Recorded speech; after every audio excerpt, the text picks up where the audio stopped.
By 1807, Napoleon was preparing to attack Portugal. That country's long-term alliance with England was becoming a thorn in the emperor's flesh. It thwarted his ambition to enforce the continental system throughout Europe and cut off all trade with England.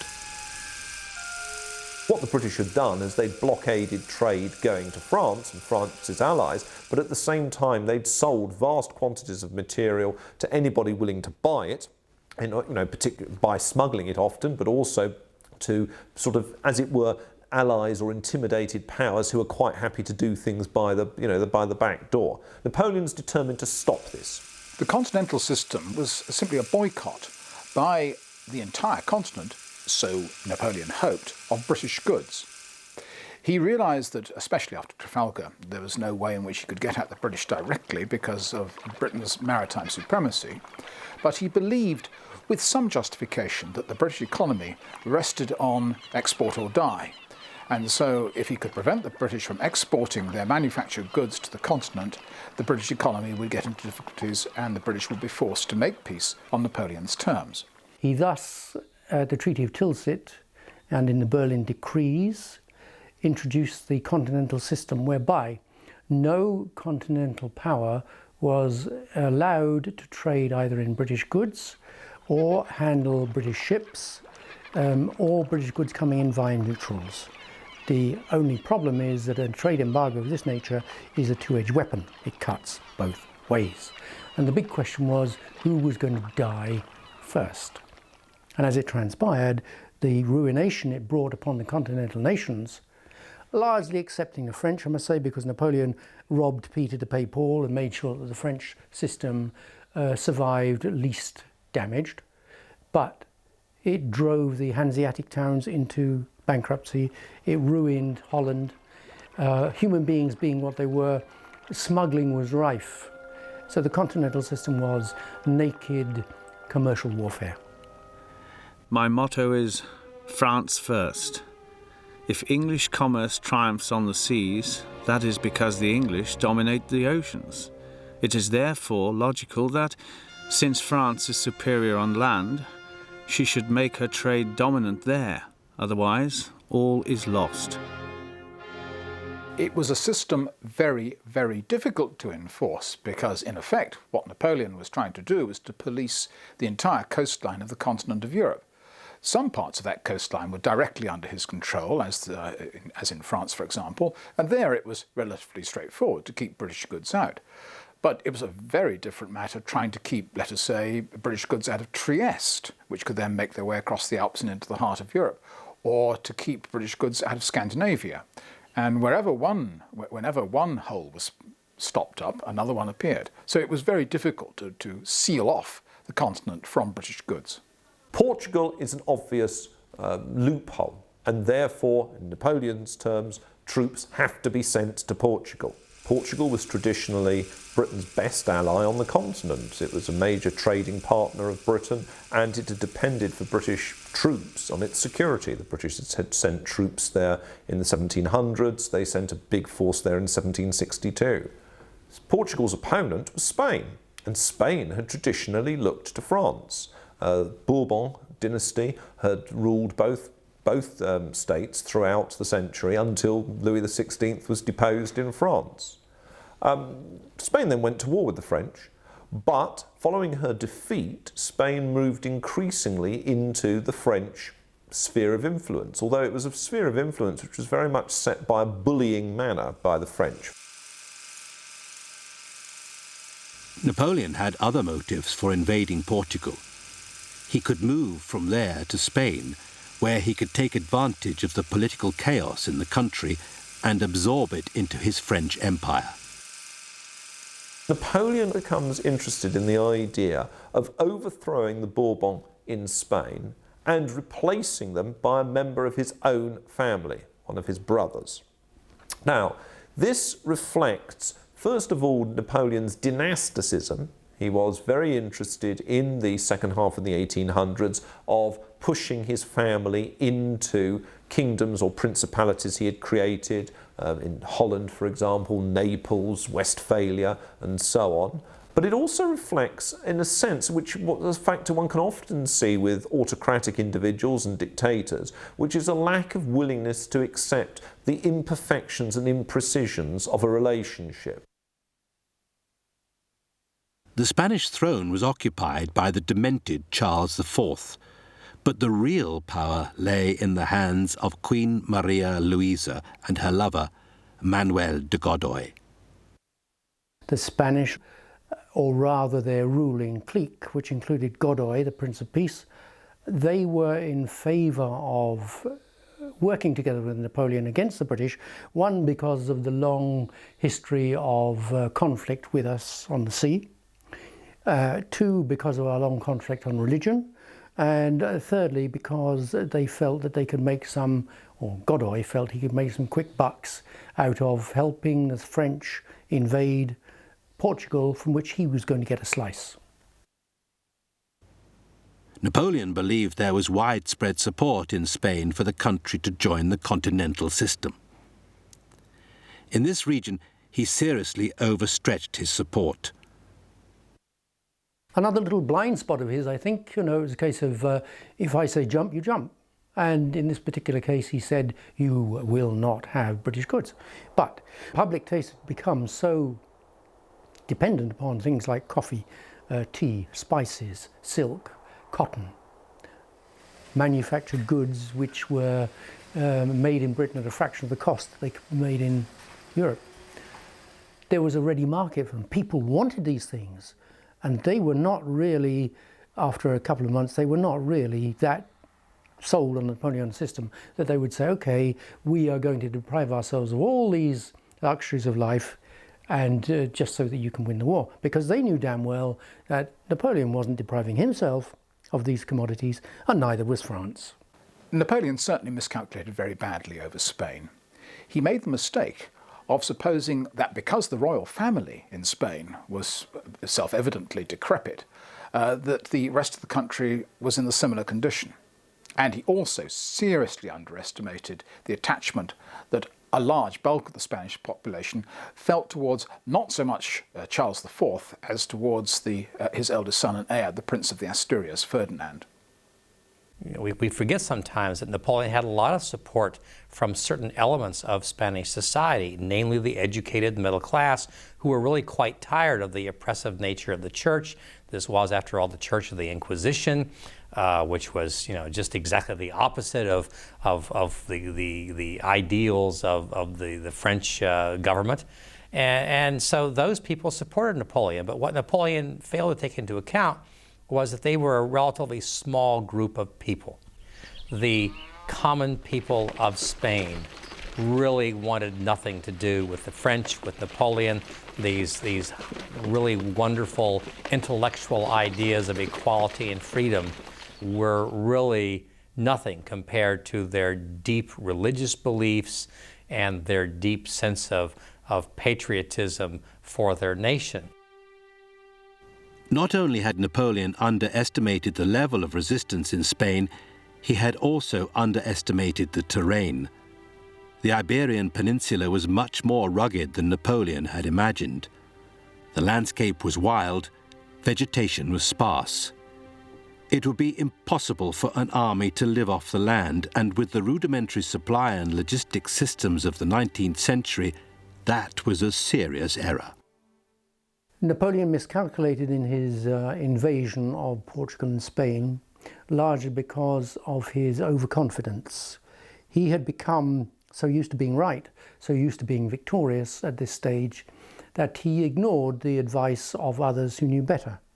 He apparently was also, and I find this hard to believe, very ignorant of the actual physical conditions in Spain. He misjudged its size, he was unaware of the primitive state of the roads, he was unaware of the barrenness of the country. It has been said of Spain that Spain is a place where small armies get defeated and large armies starve. And he apparently hadn't heard this, or if he had, he'd chosen to ignore it. The armies could not live off the land.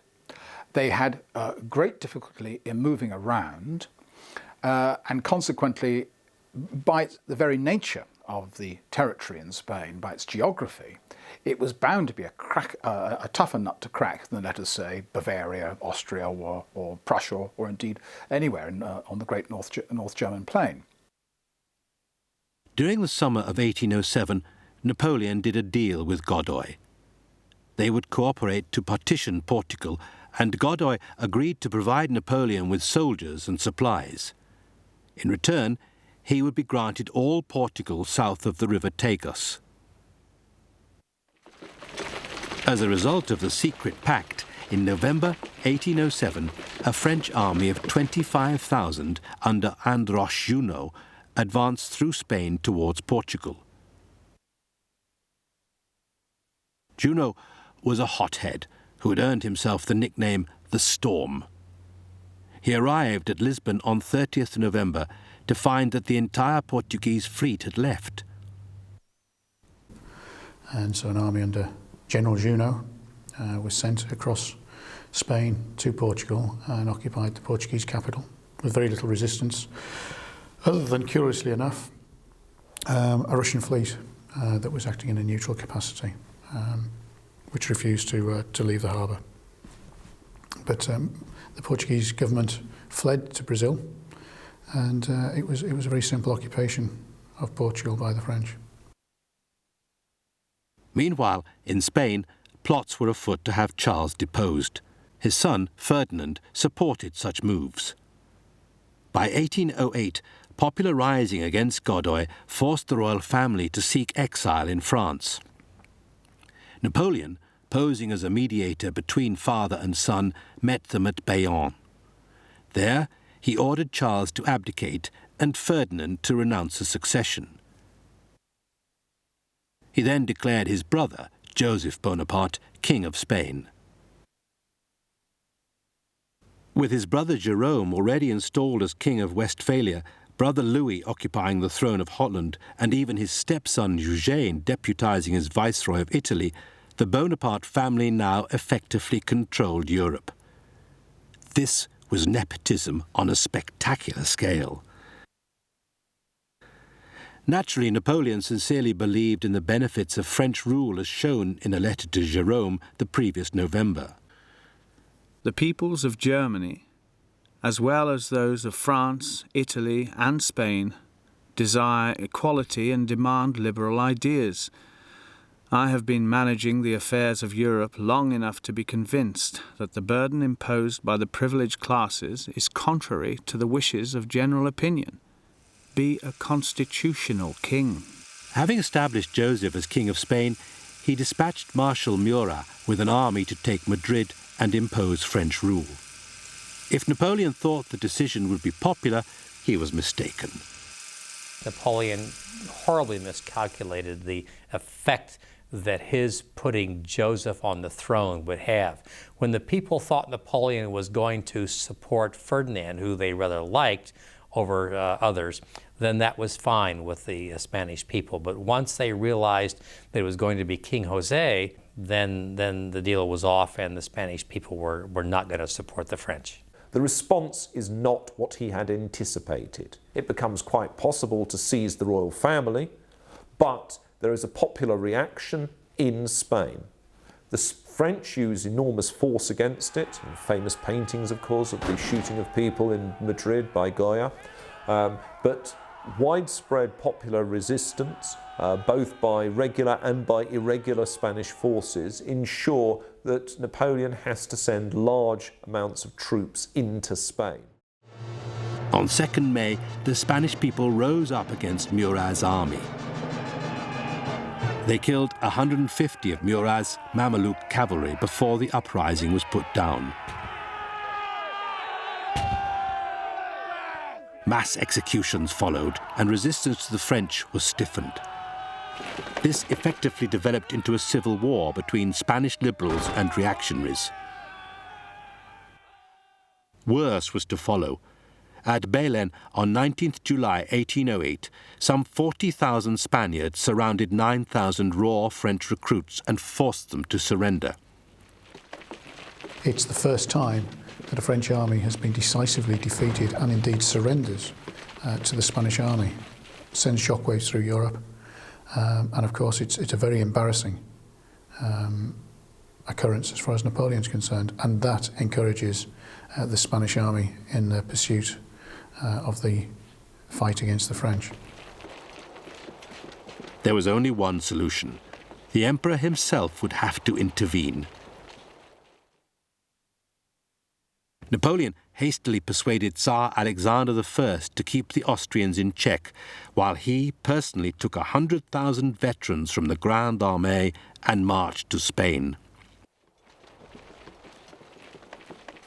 In Cadiz, the Spaniards turned to Britain for help. The Spanish had every reason to believe that the British would help, simply on past record, namely that the British appeared to have limitless amounts of money and a limitless will to support the opponents of revolutionary France and then of Napoleon. And although there was certainly a good deal of argument in Whitehall as to whether the Spanish should be assisted, I don't think there was ever any doubt that they would be. At this stage, there was no unified Spanish opinion. There were regional juntas who were doing their own thing, independence of the central junta. There was a widespread rejection of French rule and French interference in Spanish affairs, and the junta of the Asturias approached Britain with a plea for support to fight against the French. So the climate was ripe. The Spanish juntas thought for Britain to come in and give them a hand to throw the French out. Sir Arthur Wellesley, the future Duke of Wellington, was dispatched with a force of 14,000 men. In August, they defeated Junot at Vimiera. Despite his promising start to the campaign, Wellesley was recalled and replaced by Sir John Moore. Napoleon now had 200,000 troops deployed on the river Ebro. The recapture of Madrid should have been a formality.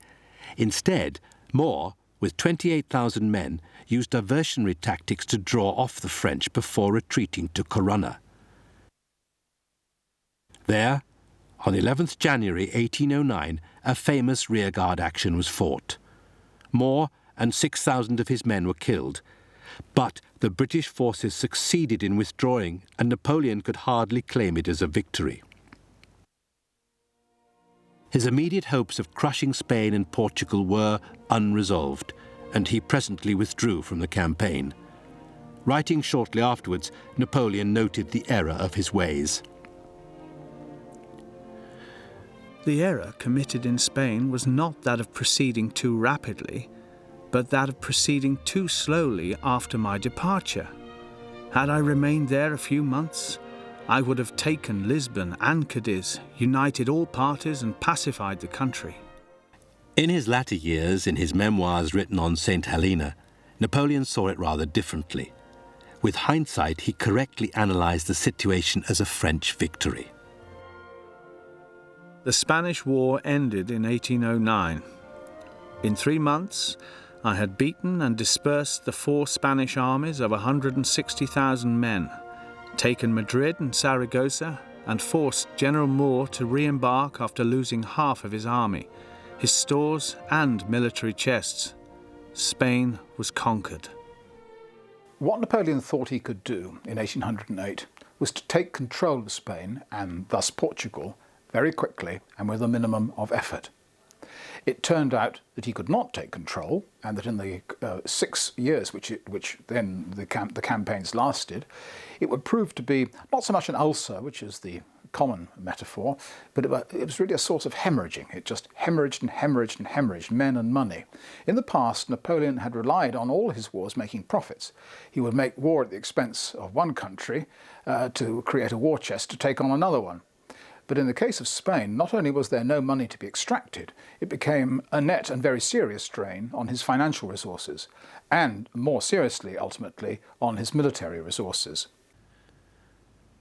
Joseph, as King of Spain, now took over command of the army. It was a disaster. The new King of Spain remained inactive, wasting 4 months. He should have marched on Cadiz, Valencia and Lisbon.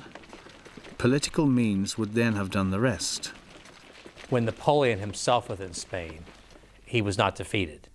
Militarily, when Napoleon was there, it really was like the Duke of Wellington is purported to have said that his hat on the battlefield was worth 50,000 men. The fact was that Napoleon was very successful. When he left his marshals in charge and his brother, the king.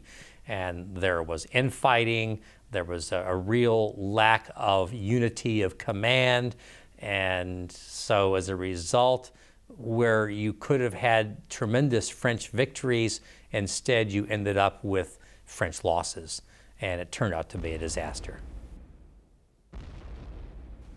With French forces inactive, Wellesley returned to the peninsula and soon established a foothold in Portugal. It was a worrying development for Napoleon.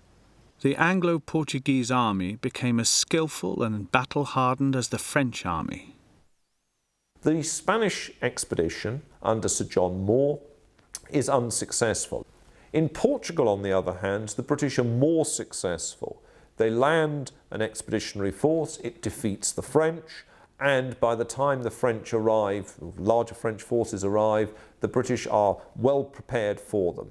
And although it is to be a long process, this is to be the basis of the eventual driving of the French out of Spain, and what has been termed the Spanish ulcer. An ulcer in the sense that it took a continual amount of French resources to try and cope with the situation there. British forces under Wellesley were able to defeat French forces and to resist French forces at a time when the rest of Europe was not doing so. And that was a permanent question mark about the stability of the Napoleonic achievement. In Spain, the regular Spanish armies presented little problem for Napoleon's vastly superior forces. It was the irregular forces, soon to be termed guerrillas, who proved a constant harassment with their lightning raids on supply lines. The Spanish countryside is so rugged that it lends itself very much to guerrilla warfare. There's lots of places the guerrillas can hide, not just in the villages, but in the mountains and the valleys and what have you, and it's very difficult to be able to police. There's also lots of vulnerable convoy routes. The Great North Road, for example, from Bayonne down to Madrid, went through numerous defiles, which could be easily ambushed. And at the height of the Peninsular War, simple convoys themselves would require whole brigades as an escort to be able to ensure that not just convoys but even messengers were able to get through with important orders from the emperor. And of course this created a great drain on manpower. And to try and combat it, the French showed little quarter to the Spanish peasants that were caught in the act of guerrilla warfare. And this little compassion that they showed was reciprocated in kind by the Spanish themselves. And woe betide any French soldier that was caught by the Spanish peasant or guerrilla. He came to a very bloody and ugly end. Captured French soldiers were stoned to death. Others were blinded with pikes or castrated and left to bleed to death. It was a cruel and vicious way of waging psychological warfare. Morale was rock bottom. They existed in a series of isolated forts, cut off from one another. If you sent out a battalion to do something, it never came back. If you sent out a division, they saw nothing. Their correspondence went adrift. It was placed immediately on Wellington's table. He was capable of outmanoeuvring them, which he frequently did. It was a very, very depressing, sapping experience for the French and their armies. Not surprisingly, many in the French army were beginning to lose their enthusiasm for this war. Men such as Marshal MacDonald. I had a very strong objection to the manner in which the war was carried on in Spain. My objection had its roots in the dishonesty, or what in high places is called policy, which caused the invasion of the country. However, the noble and courageous resistance of its inhabitants triumphed over our efforts and our arms. The biggest problem with Spain from Napoleon's point of view was not just the loss of men, but the loss of prestige, the loss of the aura of invincibility. He had gone into Spain. He personally had been quite successful in his own campaign, but once he left, the whole thing began to unravel. He was being booted out of the country, or the French were being booted out of the country by a combination of course, the British soldiers under Wellington, but also by the uprising of the very people to whom he had hoped to bring the enlightenment of his regime. Now, we can all argue that these people would have been better off with King Joseph and under French control in terms of individual liberties and the lack of oppression of the church and so on. But the fact of the matter is they didn't see it that way, and they ultimately were able to prevail. And this was a huge body blow to Napoleon's prestige. This really gave hope to a number of his old enemies that, aha, this guy can be defeated after all. Napoleon soon faced problems from a new quarter, Austria. Although defeat at Austerlitz seemed to have dented the power of the Habsburg Empire, within 3 years the Austrian Archduke Charles had begun to rebuild the army. He created a frontline force of 150,000 men, supplemented by regiments of mobile skirmishers and sharpshooters.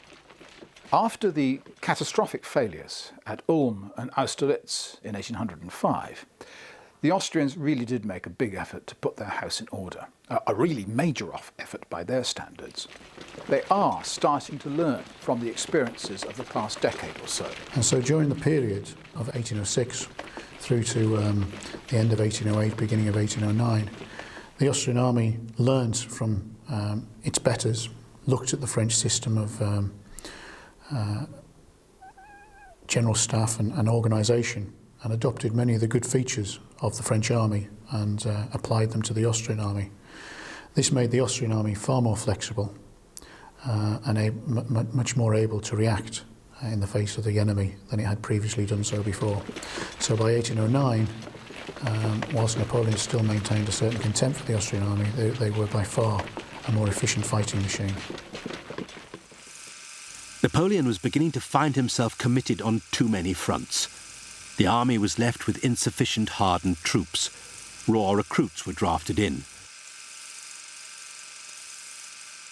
A large proportion of the Grande Armée had been absorbed into Spain itself. Many of the elite units and very experienced units were fighting down there. So that when Napoleon had to put together an army, many of them were formed from raw conscripts that had seen very little action and had received very little training. The French army, after the camp of Boulogne, any new conscripts in joining it were expected to be trained on the march to their units. They would join up, they'd be issued with 2 pairs of boots, a pair of pantaloons, given a knapsack, formed up in maybe a group of half a dozen to a dozen men under a sergeant or a corporal, and they'd be marched off to the unit. Now that march, depending on where the unit was, could take upwards of 2 or 3 months. And as they got closer to the unit, so the units with which they were marching would grow, and they'd undergo drill and weapon training on the march. So by the time they arrived at the unit, they'd had undergone some basic instruction, but there'd been no formal instruction in the same way as the army had received at the camp of Boulogne. So they were very much a raw army, supplemented with experienced NCOs and officers. This was uncharacteristic of Napoleon and went against everything he believed in. Every war ought to be methodical, because every war ought to be conducted in conformity with the principles and rules of the art and with an object. It should be carried on with the forces proportioned to the obstacles that are foreseen. Napoleon was running into a structural weakness, which had afflicted the French war effort ever since the French Revolutionary Wars began in 1792. And that was that they were overstretched. When that war began, the population of France was about 28 million. It was probably the most populous state in Europe, but there were lots of other states quite close. And so when they try, as they do increasingly in the 1790s and then more spectacularly under Napoleon, to bring a large part, eventually the whole of the European continent under their direct control, they are trying to do it from a base which is too narrow and too shallow. And that leads to overexertion. Napoleon unwisely feels that he has suppressed Spanish opposition. And it therefore seems possible for him to turn in 1809 and deal with the Austrians. The Austrians had not wanted to go to war with France again. They had been badly beaten in the 1805 campaign, but Napoleon is not satisfied with their position, and it's fair to say that there is a revanchiste tradition, or not tradition, group within Austrian policy circles who interact with French aggression and lead there to another war. In February 1809, the Austrian Emperor Francis II decided his army now stood a good chance of beating the French. He then delayed for 2 months before sending Archduke Charles with an army of 200,000 into Bavaria. The idea was to attack the French before the Imperial Guard arrived from Spain. Meanwhile, another Austrian army, commanded by Archduke John, was to hold Italy. Napoleon was still in Paris, leaving the army in Bavaria under the command of Marshal Berthier. He was no field commander, and Napoleon was soon forced to take over, inflicting heavy losses on the Austrian army. The presence of a general is indispensable. He is the head, the whole of the army. On 12th May, the French entered Vienna. Aware that Archduke John was now moving his army from Italy, Napoleon attempted to create a bridgehead across the Danube at the villages of Aspern and Essling. His army soon found itself outnumbered. Napoleon had rushed forward on a wave of victories in 1809 to Vienna, which he immediately took, and he pushed further on as fast as he could to the Danube, determined to thrust across it as fast as he could. He was a believer in E equals MC squared, kinetic energy. He was going to smash the Archduke before the Archduke could rethink things. However, he underestimated the gravity of the obstacle he had to conquer. That was the River Danube. This river was in flood, and his bridges were flimsily built and were repeatedly broken by the stone-filled boats and the flour mills, which the Austrians floated downstream to smash his communications with his main army on the western bank. He thrust Massena's division across and told him to occupy the twin villages of Aspern and Essling and create a bridgehead. It was his intention that that bridgehead should be there until the rest of the army could come across. But with the collapse of the pontoon bridges overnight, Napoleon was unable to do that. The Austrians attacked first, taking Napoleon unawares. There were losses of 20,000 killed or wounded on each side. It was a humiliating defeat for the French, and news quickly spread throughout Europe. What Napoleon learned from Aspern was that he needed to take the Austrian army very seriously. This was the first true reverse in a major battle that Napoleon had suffered, which was undeniably a defeat. For the first time in a major battle, Napoleon was unequivocally defeated by the Austrians, who showed that they really had learned something from the defeats of 1805. So Napoleon recognised that he had to pull back, regroup, reorganise, and show and take the Austrians seriously, and that he did. He then drew breath, pulled back onto the island of Lobau, and rethought things, determined to go ahead in a much more methodical manner with more permanently built bridges across the river, to stockpile his ammunition, to bring up the cannon, to concentrate his forces from Italy and from various parts of Bohemia, ready for the final knockout blow at Wagram. Napoleon wouldn't be hurried into a second confrontation. For 6 weeks he laid careful preparations as he waited for reinforcements to arrive. The Austrians hoped that hatred of the French would cause uprisings throughout Germany. They especially looked for support from the Prussians. The Prussians held back. They could see that Napoleon was not yet defeated. They decided to remain neutral.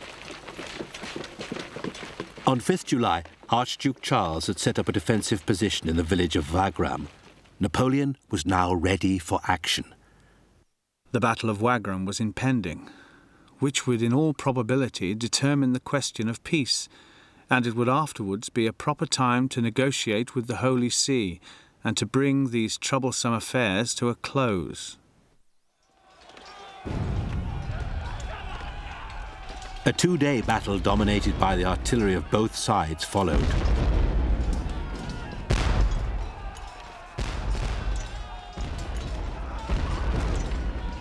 At last, Napoleon broke through the Austrian centre.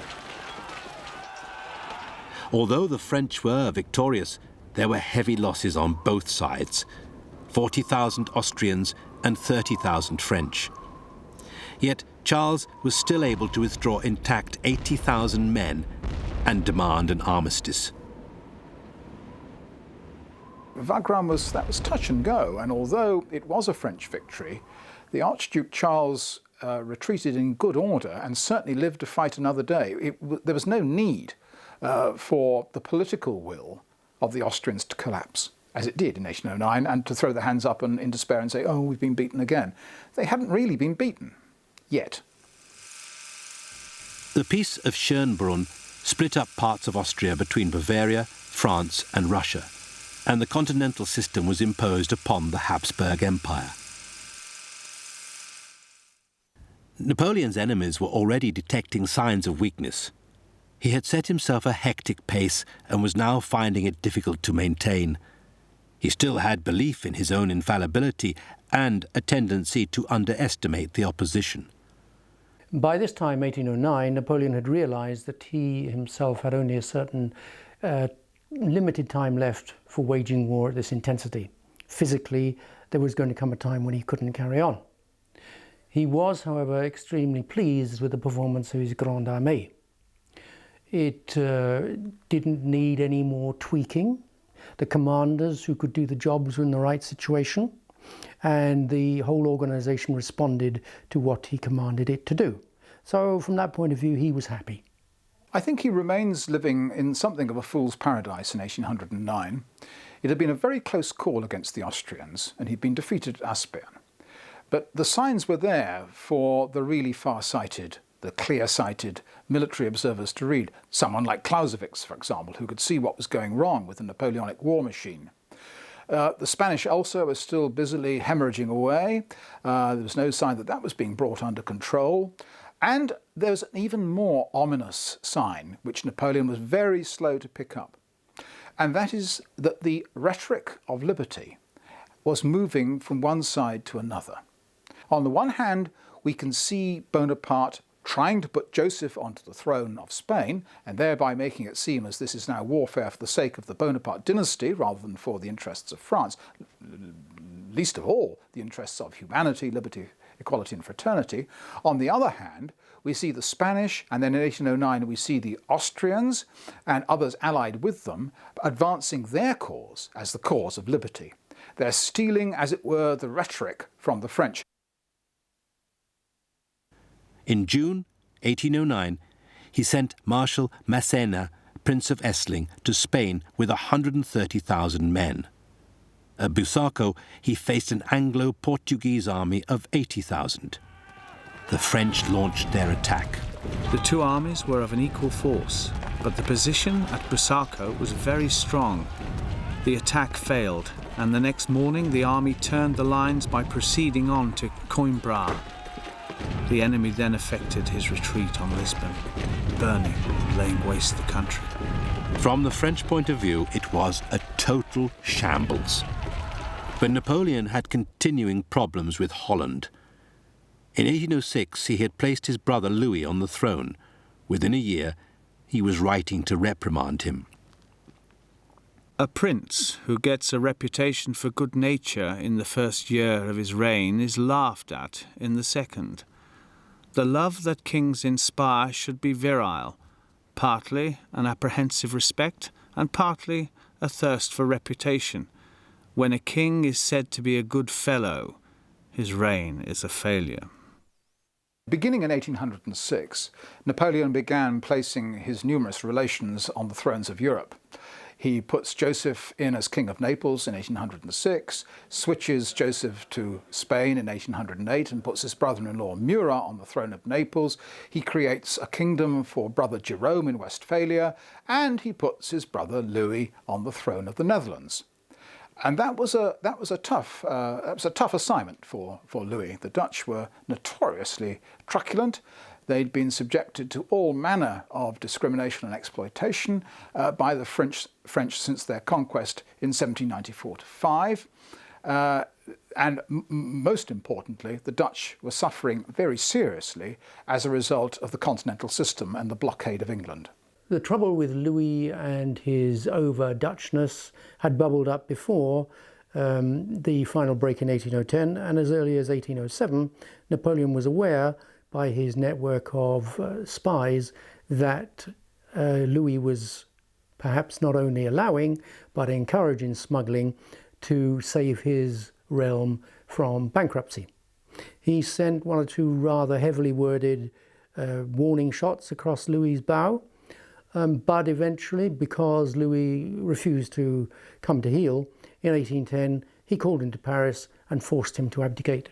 And he absorbed the Kingdom of Holland into metropolitan France as he kept on absorbing bits of the coast. Meanwhile, things were not going well in Napoleon's private life.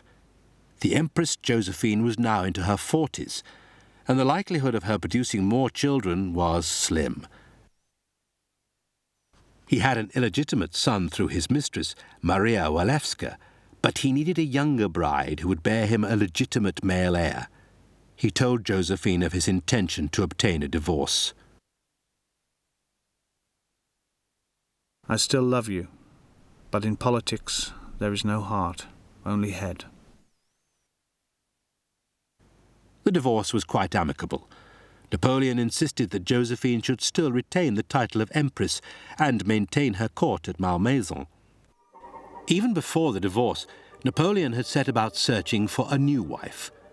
At one point he contemplated a match with the 16-year-old Anna, sister of Tsar Alexander. The Tsar seemed all in favour of the marriage, but his mother began to have serious misgivings over her daughter's happiness and whether she would be free to practice the Orthodox religion in Paris. It was decided that Anna should wait until she was 18 before she was married. Napoleon now turned his attentions to Austria. Francis II had an eligible daughter, Marie-Louise. In contrast to the fiercely independent Josephine, Marie-Louise was nervous and somewhat empty-headed. Antoine Thibaudot, the prefect of Marseille and a staunch Republican, was one who attended the ceremony. Among high state officials, I was not the only one to remain cool about his marriage, which created so many anxieties. As far as men of the revolution were concerned, neither instinct nor reason led them to see any good in it. Well, when the news breaks in 1810 that Napoleon is going to marry the daughter of the Emperor Francis I, it's a sensation. Marie-Louise's great aunt, Marie Antoinette, had been executed as recently as 1793. So this was a very peculiar event indeed, and caused shock horror throughout aristocratic circles in Europe. They trembled with indignation and horror at the event. Remember that Napoleon was Corsican, and he had this Corsican sense of the importance and the loyalty of family. He really believed, I think, that if he could tie himself to the Emperor of Austria, that he would never again have to worry about Austria being an enemy, joining a coalition against him, that family ties would be much more important than geopolitical considerations. I don't think the marriage to Marie-Louise had any effect on his conduct of policy whatsoever. He was very attached to her. In fact, the correspondence between them is really rather touching. I mean, clearly he did admire her, perhaps even love her. She certainly fell in love with him, was greatly impressed by his sexual prowess apart from anything else. But I don't think it had any impact on Napoleon's policy. He continued to treat the Habsburgs as if they were his vassals, and that was really the only relationship that Napoleon could tolerate. He could not tolerate a union between equals. It had to be a lord and vassal situation, and he was always the lord. The wedding took place in April 1810. The Austrian ambassador, Prince Schwarzenberg laid on a lavish fete to celebrate the union in the garden of his hotel in Paris. However, some gauze draperies caught fire, and there were several deaths. Despite the tragedy, Marie-Louise enjoyed her wedding night. In July 1810, she became pregnant. On 20th of March 1811, she went into labour. Marie-Louise gave birth to a healthy son who was named the King of Rome. When Josephine heard the news, she sent her congratulations. Napoleon, overjoyed, wrote back, "My son is plump and healthy. He has my chest, my mouth, and my eyes. I am at the summit of my happiness." 1811, in some respects, is the high point of the Napoleonic position. There are still opponents. Britain has in no way been defeated. There is still intensive opposition in Iberia, in Spain and Portugal. But if one puts that to one side, what is striking is that most of Europe is under French control or French hegemony. There is then one other power, Russia.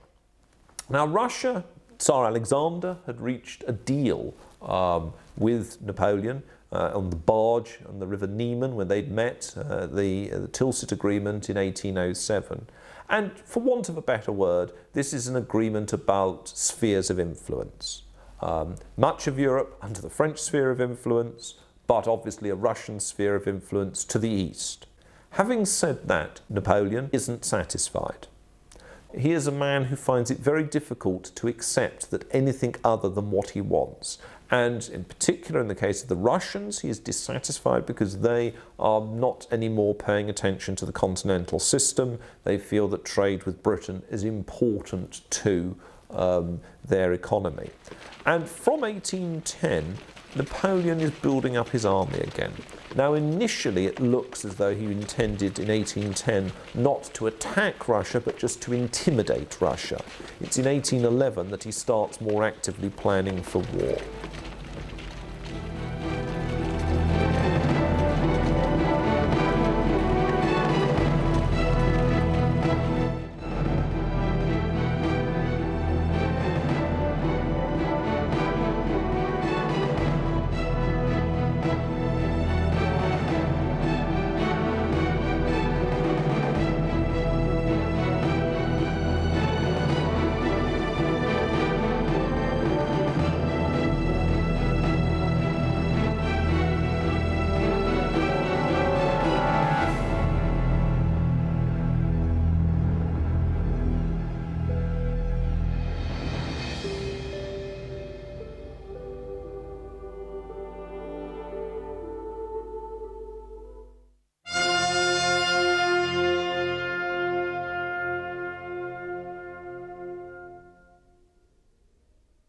By 1812, the Treaty of Tilsit between France and Russia had held for 5 years. But cracks were beginning to appear. Both Napoleon and Tsar Alexander I had grand personal ambitions, and neither was too scrupulous about the methods he would use to fulfill them.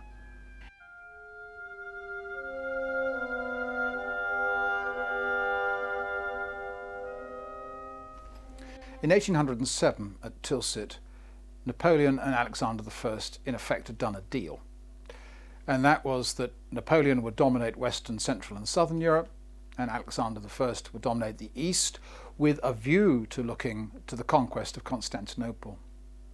In other words, they treated each other, on the surface at least, as equals. Despite the fact that Napoleon had just defeated Alexander I, he was offering, as it were, a partition of the world.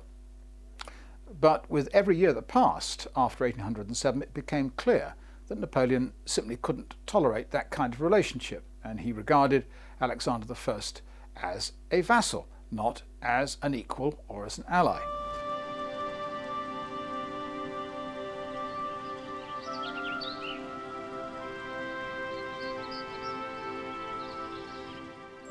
In 1810, following his divorce from the Empress Josephine, Napoleon had contemplated a marriage to the Tsar's sister, Anna.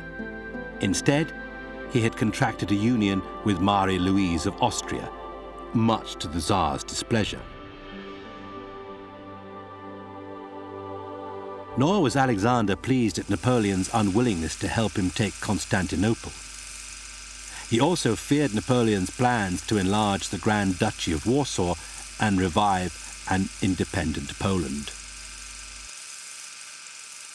Poland in 1807 was only a fraction of its former self. It had been a massive kingdom stretching a fair way down into Russia, across into the Ukraine, and gradually over the preceding century it had been whittled away into political insignificance.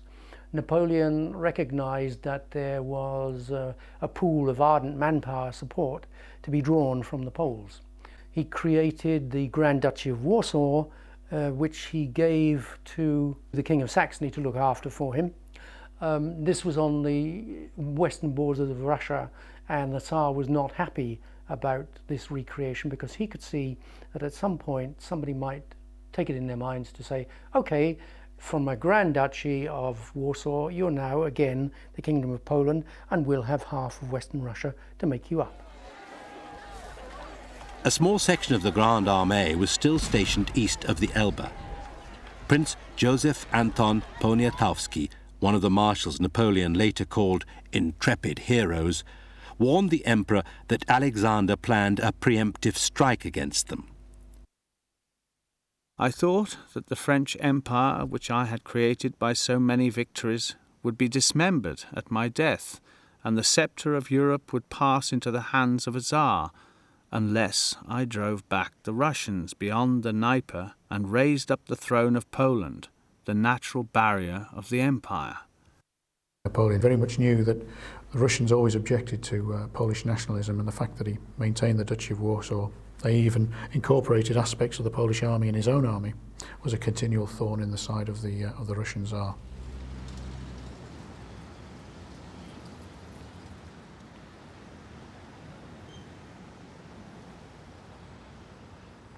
On 15th of August 1811, the Russian ambassador Kurakin had an audience with Napoleon at the Tuileries. He put forward Alexander's proposal that France should hand over part of the Duchy of Warsaw. Napoleon was furious.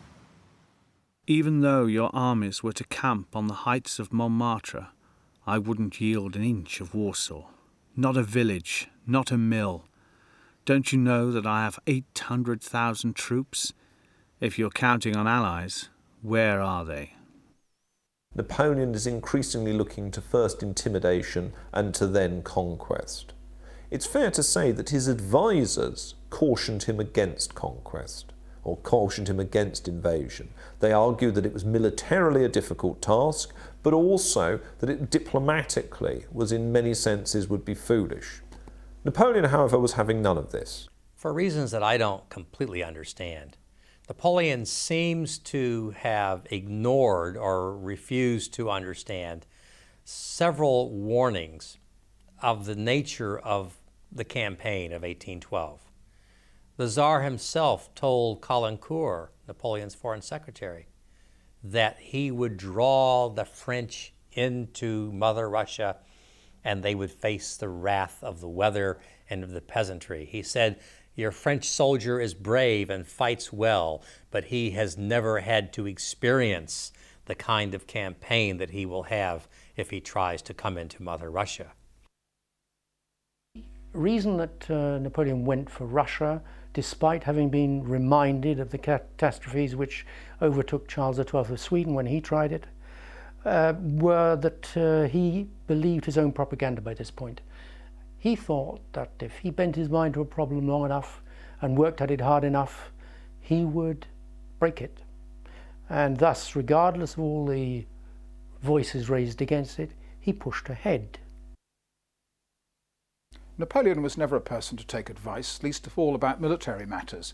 He'd always been proved right in the past. And again, we have a very striking analogy between Napoleon's attitude towards advice of this kind and that of Hitler after 1939, who was constantly ignoring advice from his advisors, not least about the possibility, the feasibility of a campaign in Russia after 1941. So I think it can be explained only in terms of Napoleon's peculiar psychology, especially after it has enjoyed now, a decade or more of apparently unbroken success.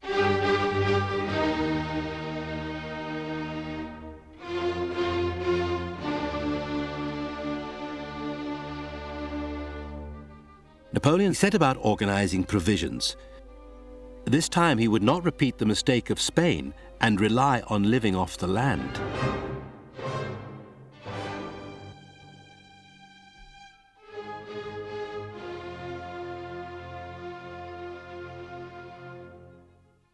He gave orders to his Director of War Administration to supply enough provisions to last 400,000 men 50 days.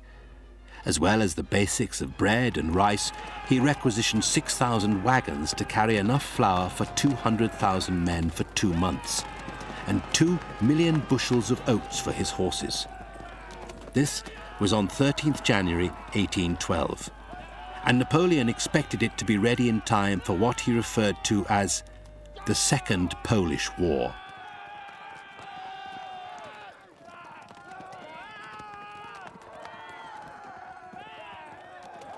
In April 1812, Alexander issued an ultimatum to Napoleon: evacuate all troops from Prussia and the Grand Duchy. For Napoleon, though, there was no going back. The Grande Armée consisted of 3 groups. The first army group comprised 250,000 men, the second 150,000, and the third 165,000. Small wonder he thought himself invincible.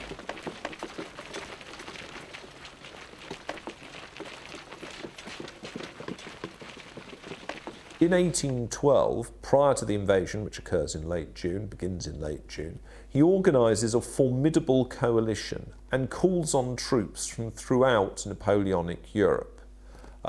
Both the Prussians and the Austrians are dragooned into supporting the invasion, and large numbers of men are deployed, for example, from Napoleon's Kingdom of Italy, from the various German principalities, large numbers of Poles. Now, the size of the resulting army is a matter of some controversy. We do not have an accurate figure. The usual figure given is about 600,000 men.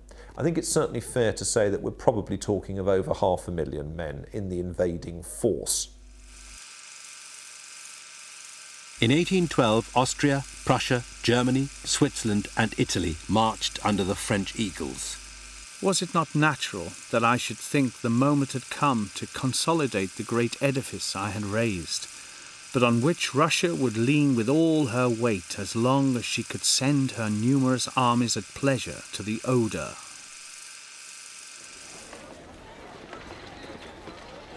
On 24th June 1812, the Grande Armée crossed the river Niemen at Kovno. Napoleon travelled in a green 4-wheeled covered carriage pulled by 6 Limousin horses. Marshal Berthier travelled with him, acting almost as his private secretary, as the Emperor dictated his dispatches to him. So fast did they travel that water regularly had to be poured over the wheels to cool them. Napoleon was a stickler for the tiniest detail when it came to the care of his men. Finding on one occasion that there was a shortage of medical dressings, he berated his quartermaster. On average, a wounded man needs 33 dressings. These brave fellows are going to face death for me. The Grande Armée had everything it needed for the campaign that it was undertaking. The problem was getting the supplies to the soldiers in the front. It was such an enormous army that it absolutely clogged the roadways, such as they were, and the baggage train in the rear could never get up to the front and keep the men supplied. So there were some serious problems that way. There is such a thing as an army that is simply too big for the task at hand.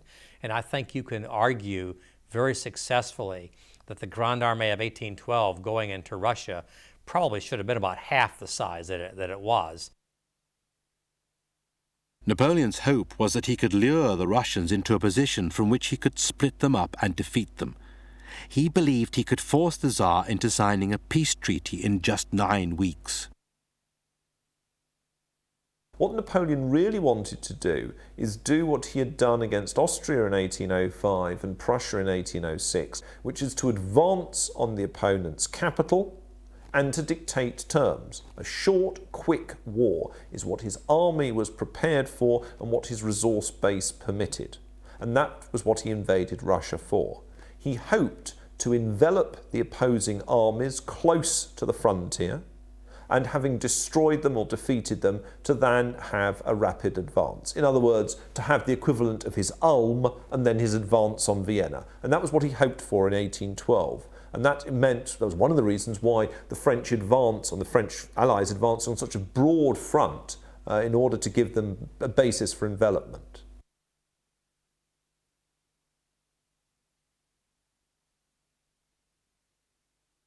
To the north, the Russian First Army was under the command of Barclay de Tolly.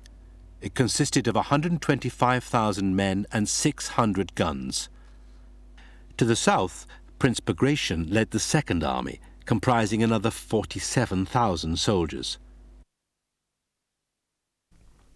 It is easy sometimes to overestimate the strength and power of the Russian army that Napoleon faced. It also was a divided army under de Tolly and Bagration. It didn't always have as good a communication amongst its leaders. In fact, those two generals really didn't like each other at all. And so there wasn't nearly the cooperation between them that there might have been. 2 or 3 times, Napoleon's soldiers should have been able to trap or encircle one or the other of those 2 branches of the Russian army, but they always managed to slip out, more because of problems on the French side than because of any brilliance on their side. The fact of the matter was that the Russian army was not all that great, and had they ever stopped to give full battle, they almost certainly would have been defeated. The Russian army was a badly led army of robots.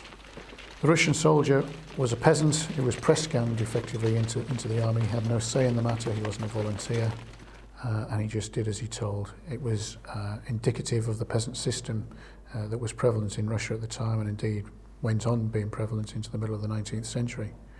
The Russian peasant was very much programmed to fight as he was directed. All that the officer corps had to do was to push the Russian soldier in the right direction, and he would go, or tell him to stop there, and he would stop. The Russian soldier had no initiative whatsoever. He wouldn't run away unless he was told to run away, and he wouldn't advance unless he was told to advance. Napoleon was in good spirits. On 9th June, he wrote to Marie-Louise from Danzig. My health is very good. Despite my cares and exhaustion, I feel there is something missing. The sweet habit of seeing you several times a day.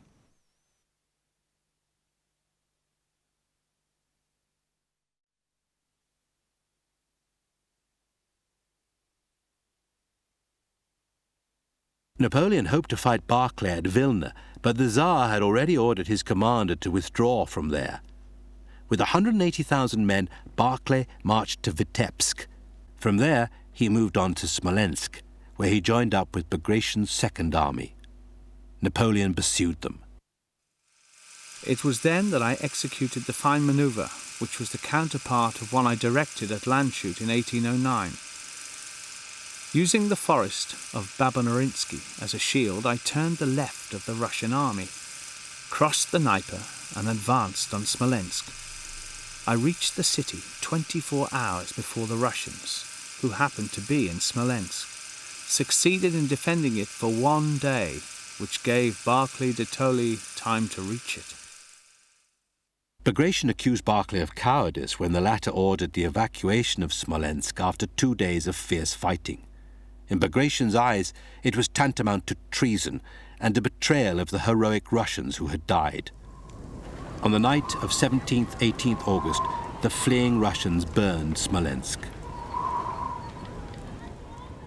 There's no doubt that during the early stages of the campaign, in 1812, the Russians were in no position to face the overwhelming might of the Grande Armée, and so they did the sensible thing and retreated. And it remains a point of some controversy as to whether this was a deliberate strategy on their part, luring Napoleon ever further into the wastes of Russia, where they could perish of their own accord, or whether it was something they did because they could do no other. They couldn't stand and fight because they would get crushed, so they keep moving backwards until eventually they have to stop, for the good reason that Moscow, as the ancient capital, could not be abandoned without a fight. As the French army advanced deeper into Russia, they found villages burnt and additional food unobtainable. Thousands of horses died. The Russians devised what turned out to be the best policy, which was using the space of Russia to pull back. And of course it ensured that by the time that Napoleon's forces met the major Russian field army, he had lost large numbers of men. Napoleon, though, had lost little of his confidence. I have a good job ruling the empire. I could be in Paris, enjoying myself, blazing about. Instead, here I am with you, camping out, and, in action like anyone else, I can be hit with a bullet. I'm trying to rise above myself. Everyone in his own station must do the same. That's what greatness means. When it comes to the Russian campaign, the most important battle, of course, was the Battle of Borodino. But we need to remember that Napoleon never should have been at Borodino to begin with. The absolute furthest he had ever any intention of going was Smolensk. And before Smolensk was Vilna. At Vilna and again at Smolensk, he almost was able to force the battle that he needed. And each time the Russians managed to escape. Now at Smolensk, the question was, do you stay here for the winter or do you go forward? You could argue very successfully, I think, that this was one of Napoleon's major miscalculations in going forward. But he still didn't have that battle. It was so close and yet still so far. And so he determined that he would pursue the army all the way to Moscow if necessary. Under pressure from his ministers, Alexander halted the withdrawal and concentrated on saving Moscow. Barclay de Tolly was replaced by General Kutuzov, who was still smarting from his defeat at Austerlitz.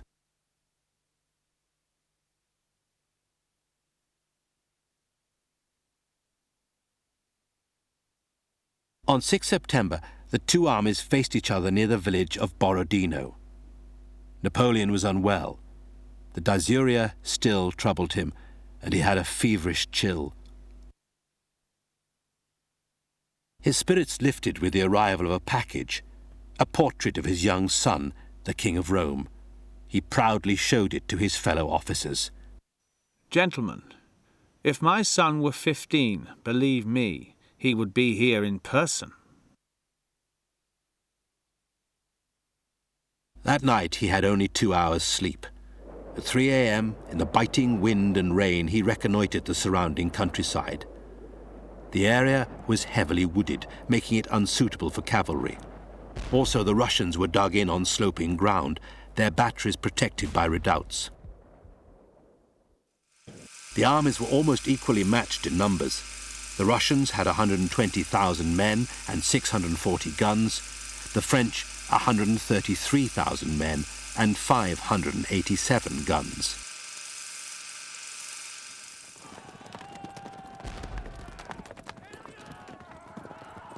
Napoleon's plan was that his stepson, Eugene, would attack the village of Borodino, making the Russians think that the main French thrust was coming from their right. Instead, Napoleon planned to send his main force against the Russian centre and left. Marshal Davout would attack Prince Bagration, whilst Prince Poniatowski's cavalry would circle behind Bagration's lines. Borodino was a very disappointing battle from the point of view of the admirers of Napoleon. There was none of the clever preliminary diplomatic political manoeuvring to get the enemy into the right position.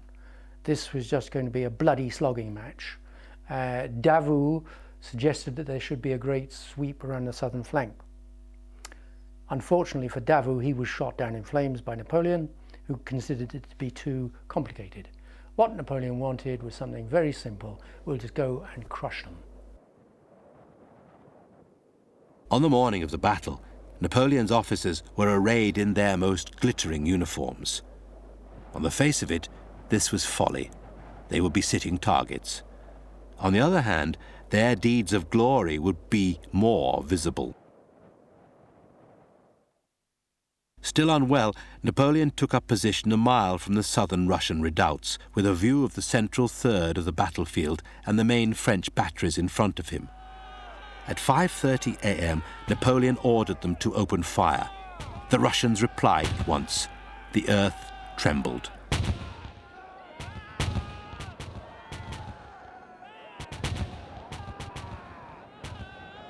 Borodino is one of the great battles of the century.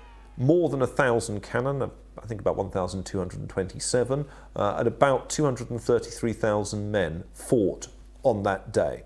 And that was a pretty unprecedented force. It also, incidentally, therefore caused unprecedented problems for command and control. It's very difficult for armies, after all, they don't have radios. I mean, instructions are sent by men on horseback. Attempts at signalling instructions are not easy on a battlefield of that type, particularly once you've fired the cannon and you've got a lot of smoke up. It's very difficult to control and command what's going on. And I think it's fair to say that Napoleon did not show his best side as generalship. As planned, Eugene launched his assault on Borodino. Davao attacked the redoubt known as the Three Arrows, where Prince Bagration and 30,000 Russians were waiting. Davao's horse was killed under him, and he was swiftly replaced by Jean Rapp, Napoleon's aide, who was himself wounded.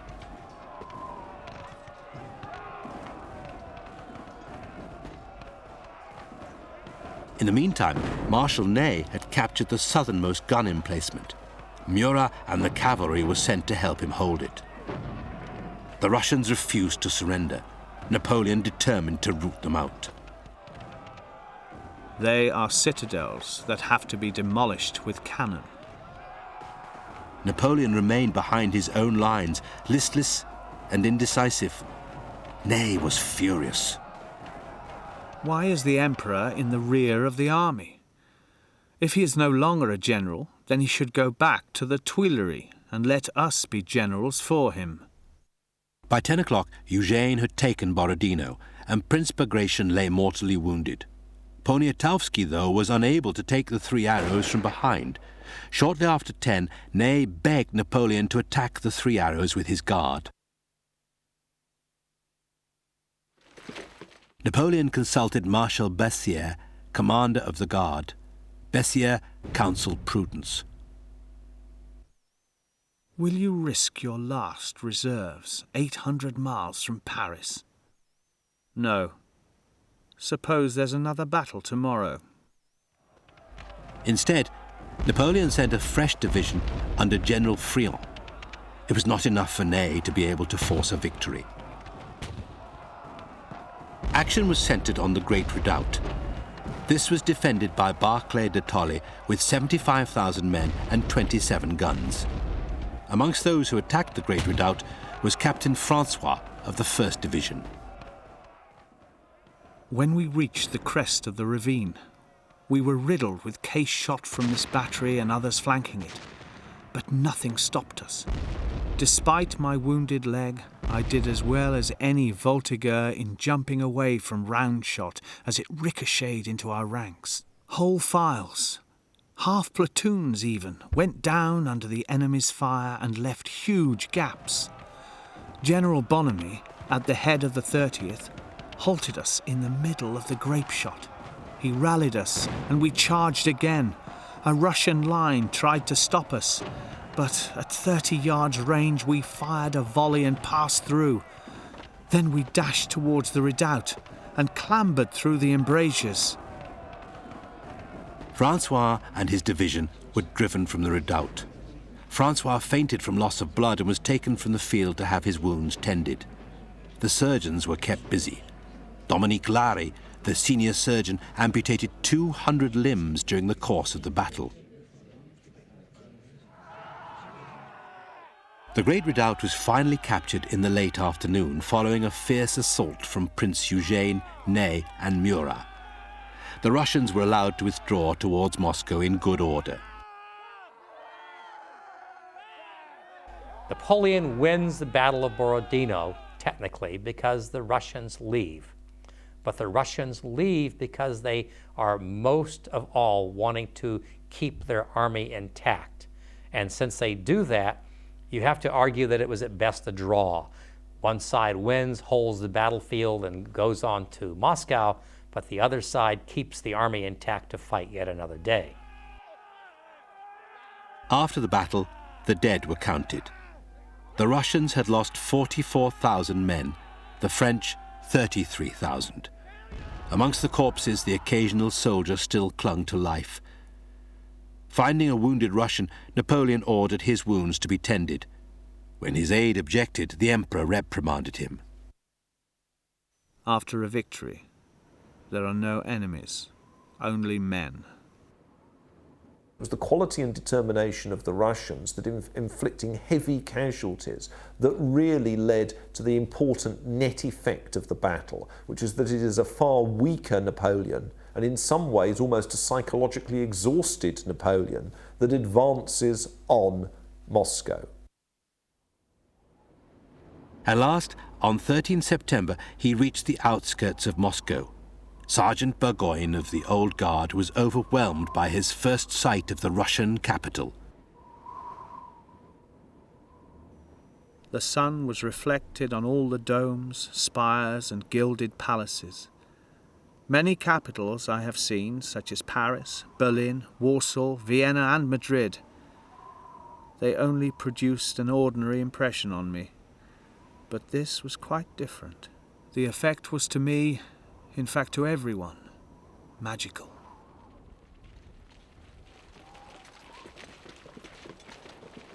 Two days later, the French entered Moscow. It seemed strangely deserted. The governor, Rostopchin, had ordered a mass evacuation of the city. Of its population of 250,000, only 15,000 remained. Napoleon made himself at home in the Kremlin and waited for Alexander to seek peace. Instead, he had to contend with a series of fires within the city, started on the orders of Rostopchin. Aware that the flames were rapidly approaching his ammunition wagons, Napoleon ordered everyone to leave the Kremlin. He headed for the Petrovsky Palace, 6 miles north of the blazing city. 80% of the houses in Moscow were destroyed in the fire. The Kremlin suffered little damage, and on 18 September, Napoleon and his army were able to return there. Now, in many senses, this was a great triumph. And after all, if one compares it to 1941, nobody else has subsequently been able to seize Moscow. But in many senses, what was he now to do? He hadn't really thought through the political strategy, because a military result, capturing the opponent's capital, was not itself enough unless your opponent was willing to negotiate. And one of the problems was that Napoleon had no way to force his opponent to negotiate, and in fact had no real terms to offer him. Hadn't really thought through a peace strategy. He sends out his emissaries, they're all turned back. It is clear that Napoleon is not going to get the negotiations for which he had hoped. Now he has to decide, what do you do? He was between a rock and a hard place at that time. If he stayed in Moscow, he would, or his army would just die away. If he withdrew to Smolensk, this was a massive blow against his prestige. And although he ignored the fact, his army was down to about 30% of its marching value at this stage, and it was in a pitiful condition. I don't think he could have wintered in Moscow. There simply wasn't a supply there to sustain them through the winter. It was bound to be a very long one. And of course the situation had not been helped by the fact that the retreating Russians had fired the city before they pulled out. I think it's clear that it was a deliberate act, and it wasn't an accident. So with a large part of Moscow burned down, the countryside around stripped bare, they couldn't stay for long. Napoleon hung on and hung on, expecting, hoping, and eventually probably praying that Alexander I would be sending emissaries to negotiate a peace. But with every day that passed, it became less likely. The emperor remembered the fate of Charles XII of Sweden, who had lost horses, cannon, and 2,000 men to the cold of a Russian winter. He grew impatient, ignoring sound advice, confident in his own judgment. We shan't repeat Charles XII's mistake. When the army has rested, while the weather is still temperate, we shall return via Smolensk to winter in Lithuania and Poland. Napoleon began to study weather patterns in Russia. It was now October. Frosts often set in by November. He had to move at once. On 15th October, 3 inches of snow fell on Moscow. Still expecting a reply from the Tsar, Napoleon stayed put. 3 days later, Murat was caught unawares by an attack from Kutuzov. He lost 2,500 men. Napoleon at once gave the order to leave Moscow. At 2 p.m. on 19th October, the Grande Armée, many clad in sheepskin jackets, fur bonnets and fur-lined boots, began to file out of Moscow. They carried sugar and brandy, and their wagons were loaded with treasure looted from the Russian capital. There were enough provisions to last the troops 20 days, but less than a week's supply of fodder for the horses. The march was orderly, but slow. On the 6th day, they were attacked by a band of 5,000 Cossacks. They could so easily have captured Napoleon, but preferred the loot in the French wagons. In the end, they were dispersed by 2 squadrons of French cavalry. Further trouble awaited Napoleon. Now he has another problem. He wants to take the southern route back. He doesn't want to go back through Borodino and Smolensk. The land had been ravaged. There were dead bodies everywhere. This is not a winning proposition. Plus, it's further north. It's colder. He wants to go to the south. He has a skirmish with the Russian army. He wins that skirmish. The Russians go beyond a ridge. He's convinced that the Russian army is blocking his path to the south. And so he heads north, the way he didn't want to go. Had he sent someone to reconnoiter over the ridge, he would have discovered the Russian army had gone and the way was open to go back through Minsk and through a much warmer and more hospitable climate with more food and so on.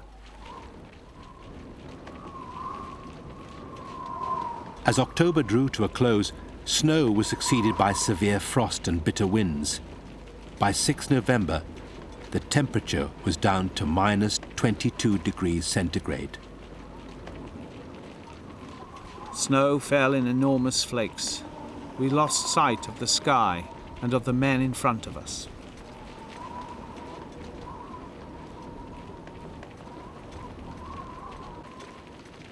Lips became cracked.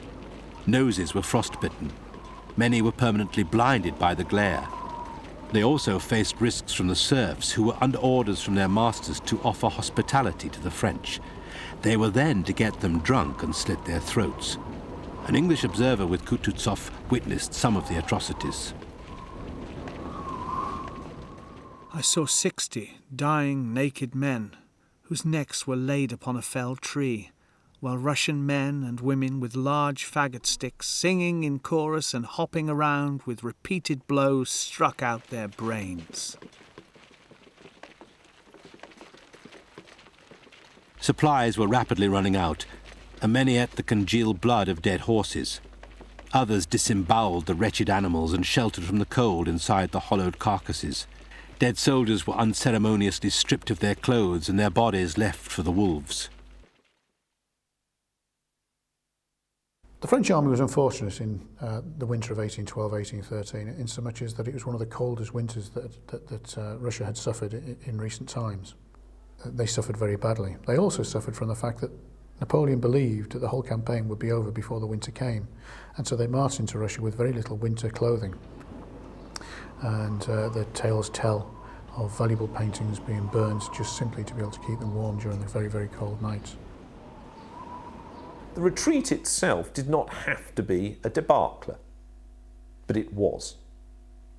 In part because of the weather, and the effect of the weather, extreme cold is fine. I mean, think about the people from the Kingdom of Italy, for example. The effect of extreme cold on troops who were unprepared for it psychologically, but also simply did not have the necessary clothing. Also, the attacks by the Russians. Now, there has been the argument that the Russians could have been more successful. They could almost have destroyed all of the French forces. But nevertheless, they still killed a lot, and a lot died.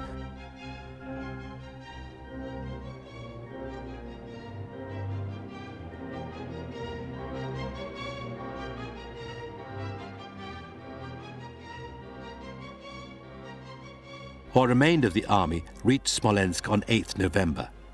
Ahead lay the Beresina River, and 2 armies of Russians were moving in from the north and the south. By the time the Grande Armée, or what was left of it, reached Smolensk on the way out of Russia, it was in an absolutely pitiful state. Smolensk contained large magazines, which were specifically designed to be used by the army. But the officials in charge of those magazines refused to believe that this horde of dirty, unwashed, ragged, starving men were the Grande Armée. They thought they were stragglers. So they closed the doors of the magazines to these unfortunates who were literally fighting for their lives. The result was that several of these magazines were stormed and looted, plundered. Wherever alcohol came into the game, the guys died like flies because they were in such emaciated, poor physical condition. So far as the Grand Army was concerned, Napoleon had led them into what seemed to them, to the majority of them anyway, into hell. And although I think Napoleon is still capable of commanding the loyalty of those in his immediate entourage and the veterans who'd served with him in the glory days, for the great majority of the Grand Army, most of whom were not even French, why should they feel any sense of affinity with the man who'd done that to them? Many within the French ranks were talking of capitulation, and Napoleon was forced to address his troops in a speech that made a deep impression on Sergeant Burgoyne of the Old Guard. It was a splendid moment, and for a time made us forget our miseries. By the time the French reached the Beresina River, it was a raging torrent, 300 yards wide. There were 49,000 men and 250 guns left. Under 3 commanders, 144,000 Russians were moving in upon them. Napoleon now needed to hold off an enemy that outnumbered him 3 to 1, whilst bridging the river and getting his men to safety. Napoleon heard there was an unmarked ford 9 miles upriver. It was 100 yards wide and 6 feet deep at its deepest point. As a decoy operation, he sent Marshal Borodino 6 miles downstream to fell trees and make as much noise as possible. It worked. The following day, Admiral Chichakov, who was stationed on the opposite bank, took his force of 34,000 men downstream. Napoleon set to work to build 2 bridges. His men worked solidly for 24 hours, pausing only briefly for the occasional ration of wine. The crossing of the Beresina in late November 1812 by Napoleon in the face of the closing forces of Russia was a masterpiece of luck and human endeavour. By carefully sending out false signals and making dummy preparations to cross the river upstream from his intended bridging point at Studienka, Napoleon won himself a day. The inertia of the Russians and their unwillingness to believe the reports that they received about the true state of the Russian army also played into his hands. Kutuzov and the other Russian commanders could not believe that the massive 500,000 strong Grande Armée was now nothing but a skeleton and a pack of refugees. On the afternoon of 27th November, Napoleon and the Guard crossed the river. Discipline broke down as men rushed for the bridges. 2 days later, the crossing was complete, apart from 8,000 émigrés and stragglers, men, women and children, who refused to cross and were cut down or captured by Prince Wittgenstein and his army of Cossacks.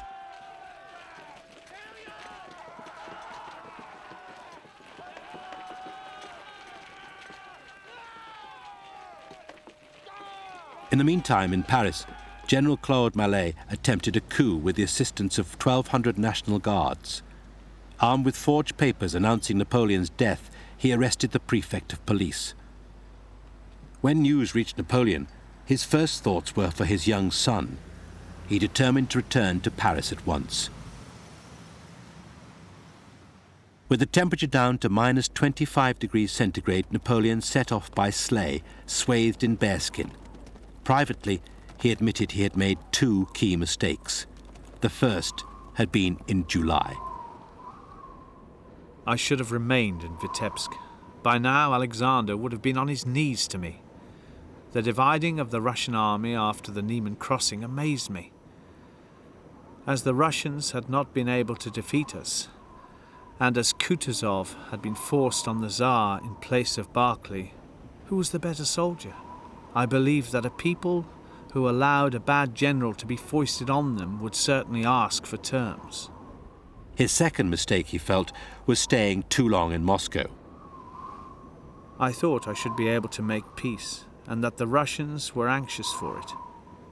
I was deceived, and I deceived myself.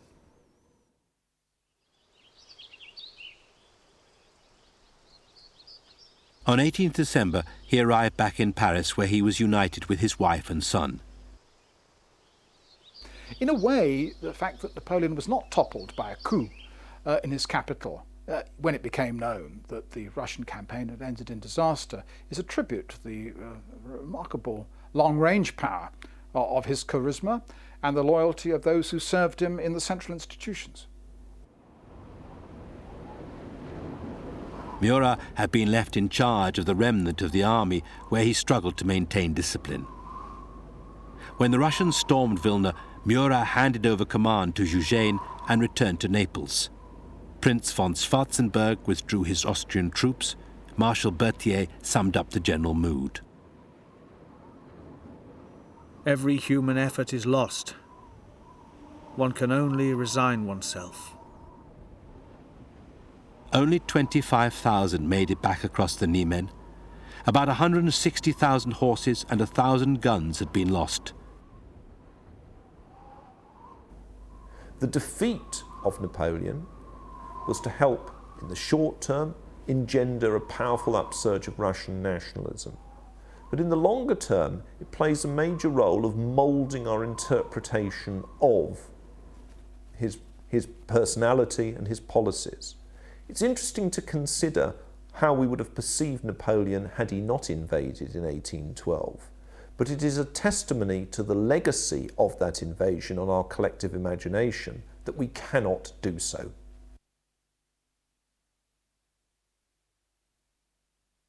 Writing his memoirs on St. Helena, Napoleon did not regard the expedition as a total failure.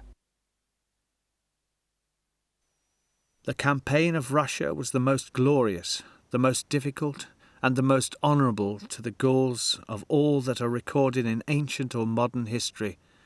Intrepid heroes, Murray, Ney, Poniatowski, it is you that the glory of the victory is due.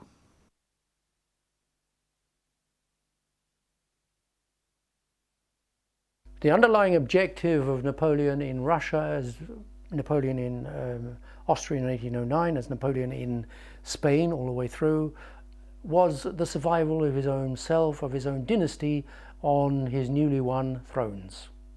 He was clear in his own mind that he would have to continue doing this, and after Russia, who would it be?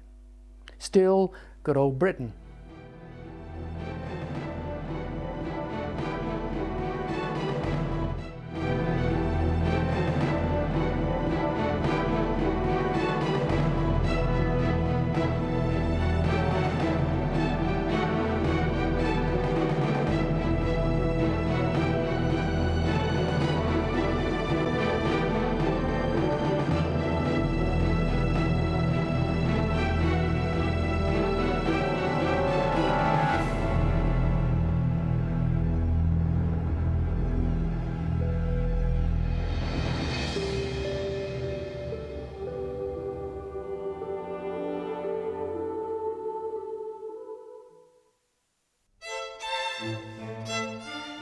On 11th April 1814, Napoleon boarded HMS Undaunted at Fréjus and set sail for the island of Elba to begin his exile. His journey from Paris was fraught with danger, as royalist mobs stoned his coach and hanged him in effigy. By the end of April, Louis XVIII had been restored to the French throne at the invitation of the French Senate.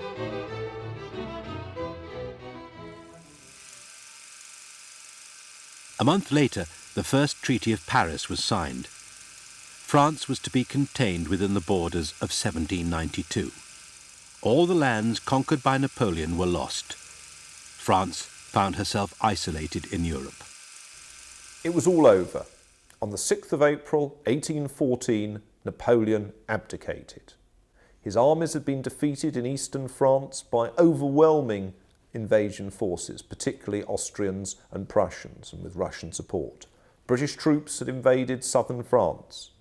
Napoleon's marshals were no longer reliable, and indeed it was in fact a collapse among his governing group and his military high command that helped force him to abdicate. That was it. The Allies, they didn't execute him, but he was sent into what was by any standards a humiliating exile. The man who'd been Emperor of the French, who'd been crowned with the crown of Charlemagne, who'd been King of Italy, was now left as a principality, a small island, Elba, off the coast of Italy. He was in a pretty terrible mental condition. He had never himself really truly lost in the 1814 campaign, but yet he was in a position where everything he had fought for was about to be denied him. The Allies were refusing to allow him to reunite with his wife, Marie-Louise. They were refusing to allow him to unite with his son, the King of Rome. Marmont, who was one of his trusted marshals and friends, had allowed himself to be talked into giving up huge numbers of men to the Allies. The revolt of the marshals, Marshal Ney and the others, coming to him and saying, "Listen, fella, it's over. It's all done with. We're no longer going to campaign for you, and give it up." Although he had accepted exile as inevitable, Napoleon had no intention that it should be permanent. For the time being, though, he settled down in his new home, the town of Porto Ferraio, where he was greeted enthusiastically by the local population. His first impressions of the island were not promising. There were signs of deprivation and poverty everywhere. Napoleon resolved to improve the lot of his new hosts. Napoleon had a resiliency to him. He was able to pick up his spirits, and after he was exiled to Elba, he undertook being the Emperor of Elba with a passion. He built roads and fortifications, and he went around the town talking with people. He received delegations of visitors. He did everything he could to make it work. But there were problems. He was certainly a very busy man and kept himself very busy. He didn't dwell on his misfortune, the misfortunes of his past. I think at the same time, he was very much harbouring an intent to leave the island at some stage, and he was certainly keeping a watchful eye out for what was going on in France. He becomes aware of the growing unpopularity, well, in fact he'd never been particularly popular, of Louis XVIII in France, and he also, as his psychological strength recovers and physical strength recovers, becomes more and more, feels curtailed in Elba, more and more determined to regain his position. Napoleon's health began to improve as the spring water at Poggio helped to relieve his dysuria. He began supervising improvements to his house in Porto Ferraio, which he had decorated to look like an Egyptian temple.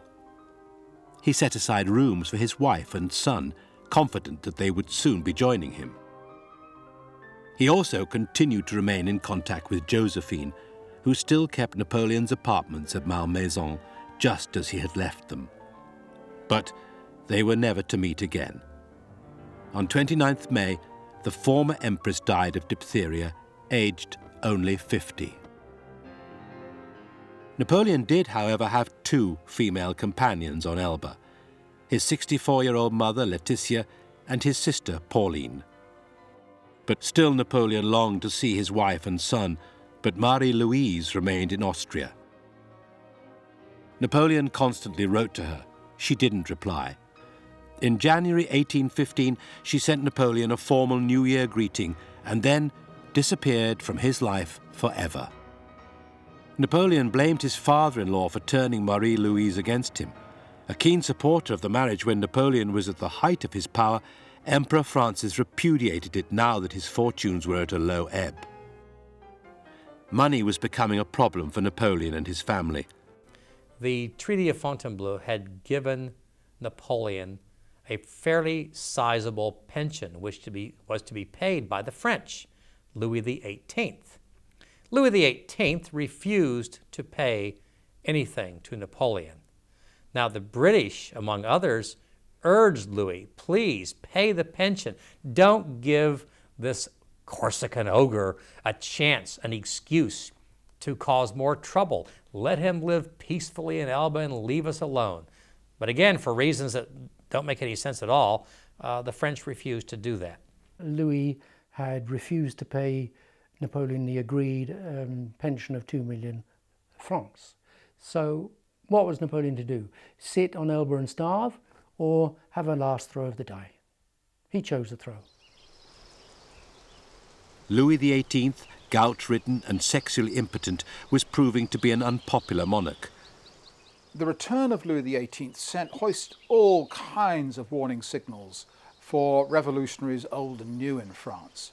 I forget who it was who said that the trouble with the Bourbons was they'd forgotten nothing and learned nothing, and that did seem to be the case in the immediate aftermath of Louis XVIII's return. He does make a number of concessions to revolutionary political culture. He does acknowledge that something has happened between 1789 and 1815. We can't just put the clock right back to 1789, but he's a desperately undistinguished man, seriously obese, although an intelligent man, lazy, self-indulgent, as lacking in charisma as Napoleon was brimful of it. He makes a number of serious errors, gratuitously offending a number of old soldiers, especially those who are still serving and close to him. All kinds of alarm bells clang that maybe, despite promises which have been made, that the biens nationaux, the lands which were confiscated from the church and the émigrés back in the 1790s, would be re-expropriated from their new owners. Louis himself was a pretty well-meaning fellow, actually, but the émigrés were not well-meaning. They were coming back, these former nobles and clergymen, and they were starting to demand their land back. They wanted all of their old privileges back. And Louis, to his credit, tried to stave that off, but to a lot of the Frenchmen, it was like, wait a minute, we fought a revolution and we had Napoleon, and now they want it to go back as if 20 years of history didn't exist? That Napoleon began to believe that going back to France was the best thing for him and the best thing for France. Faithful to my motto, everything for the French people, I resolved to return to France, not for the ambitious purpose of regaining my throne, but to place myself between the factions. I had always thought that France wished only for equality, and I had given her perfect equality. I had now learned from events that she was likewise desirous of liberty, and I resolved to make France the freest nation in the world. On 15th February 1815, Napoleon's former foreign minister, Hugh Bernard Marais, sent a secret ambassador to Elba begging him to return. Napoleon was cautious. As a keen student of history, he knew that few exiles had staged successful comebacks. But if Marais thought he could succeed, he resolved to take the chance. His mother agreed. "You're doing the right thing. Better to die sword in hand than in an unworthy retirement." At dusk, on 26 February, Napoleon set sail on the Inconstant. On March the 1st, Napoleon's little entourage in 3 ships and maybe 1,000 men sets foot on French soil for the first time in almost a year. Now, Napoleon has to be concerned about how he is going to return. He needs, at all costs, to avoid any fighting. As soon as there's any kind of a pitched battle, he's probably done for. He needs to develop the sense among the French and among those people in the rest of Europe that he is coming back because the people want him. And so he takes a fairly out-of-the-way route through the mountains up toward Grenoble. The army set off at midnight. Eager to reach his goal as soon as possible and surprise Louis, Napoleon headed straight across the Alps. With only brief stops for food and sleep, they marched on through snow and ice, climbing to 3,500 feet. By 4th March, they had reached Dine, where they were warmly welcomed. In another 2 days, they would be in Grenoble. Napoleon issued a proclamation calling on the French army to join him. If the people and army don't want me, at the first encounter, 30 or 40 of my men will be killed. The rest will throw down their muskets. I shall be finished, and France will be quiet. If the people and the army do want me, and I hope they will, the first battalion I meet will throw itself into my arms. The rest will follow. Louis XVIII found out very quickly that Napoleon had landed at Antibes, as the new semaphore system instituted, well, it began in 1794, had spread the news to Paris very quickly. And up he gets and moves as fast as his corpulent bulk would allow. And I can't say I blame him. After all, his brother had been executed in January 1793, as indeed had several other members of his family, including his sister-in-law, the Queen Marie Antoinette, and his cousin, the Duke of Orleans, and many other friends and family. So I don't blame Louis XVIII for cutting and running. After all, there were still a lot of radicals, a lot of old Jacobins in Paris who would have welcomed the opportunity to finish the job and to sever the head of another member of the Bourbon family. Louis was a pragmatist. He was aware of the increasing popular support which Napoleon was receiving. He also did not wish to plunge his country, his newly adopted country, into civil war. These factors weighed heavily with him, and he decided to lay down the throne, lay down the crown, and leave the country. Marshal Soult, now Minister of War, planned to intercept Napoleon at Lyons. He sent a message by semaphore telegraph to Grenoble, ordering guns to be dispatched to Lyons. Surprisingly, the press thought the whole business scarcely worth a mention. An act of madness which can be dealt with by a few rural policemen. He goes along the mountain road, and quite honestly, his reception at first is rather mixed. People who see him as he goes through their towns or along the roads are rather curious at all this. Napoleon is back? What's that all about? And they're not exactly wildly enthusiastic because they don't really know what to make of it all. But the further he goes, he begins to pick up more and more people. He has interviews with people along the way, and he begins to talk about how he no longer wants to conquer territories. He simply wants to rule France. He wants to bring back the revolution. He wants to bring back enlightenment to the people of France. He says, I'm old and I'm fat. I really don't need to conquer any more territory. And I happen to think that that's true. I think he realized that his only real chance, number one, to gain the support of the French people, and number two, to have the people of the rest of Europe allow him to return without contesting it, was to convince them that he only wanted to rule France itself. 2 mornings later, in the village of Cap, Napoleon was wakened with urgent news. Pierre Cambron, in command of the advance guard, reported that a battalion of the 5th Line Regiment was only a few miles north under Major Delessart. Despite having 1,100 men to Delessart's 700, Napoleon was in no mood to fight his own countrymen. He had a deep abhorrence of civil war. He ordered Cambron not to open fire. Instead, he ordered his Polish lancers to advance slowly. Delessart withdrew his men, and Napoleon ordered the lancers to wheel and return. Unfurling his tricolour, Napoleon commanded the Guards band to strike up the Marseillaise. As the men of the Fifth stood entranced, Napoleon rode forward and dismounted.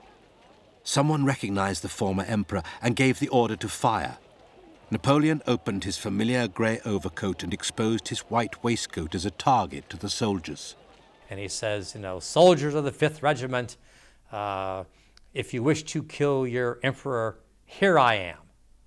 And there's a moment of silence.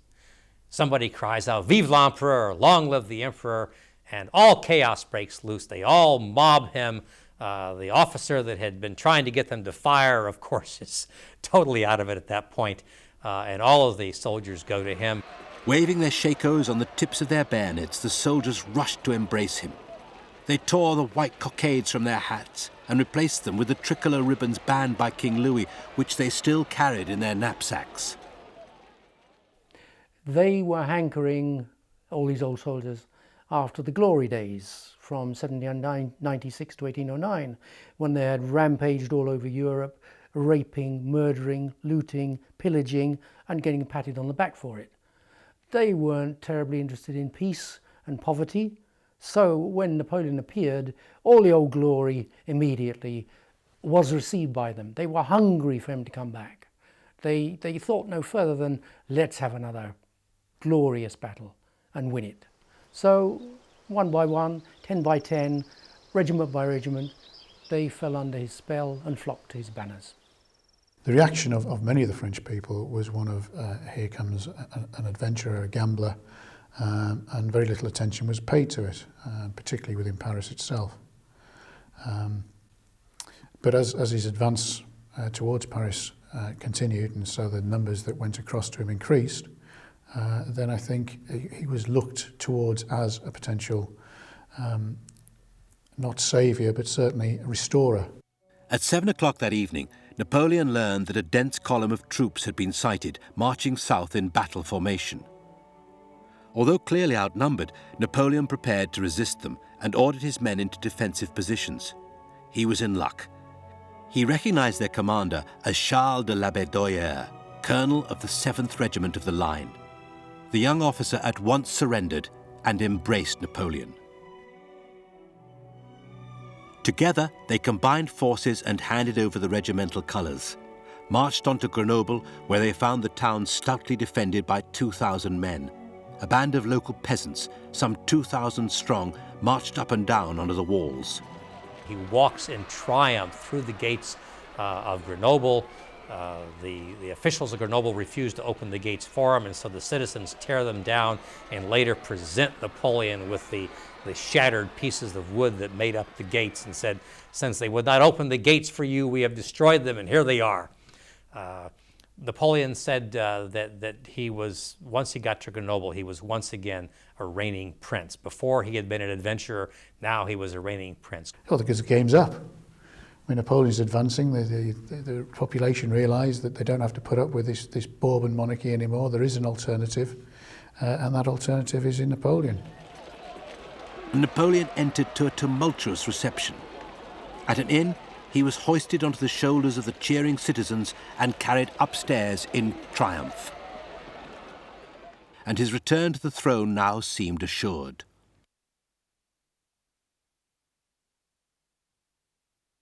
But an obstacle lay in his way, in the shape of his old comrade, Marshal Ney.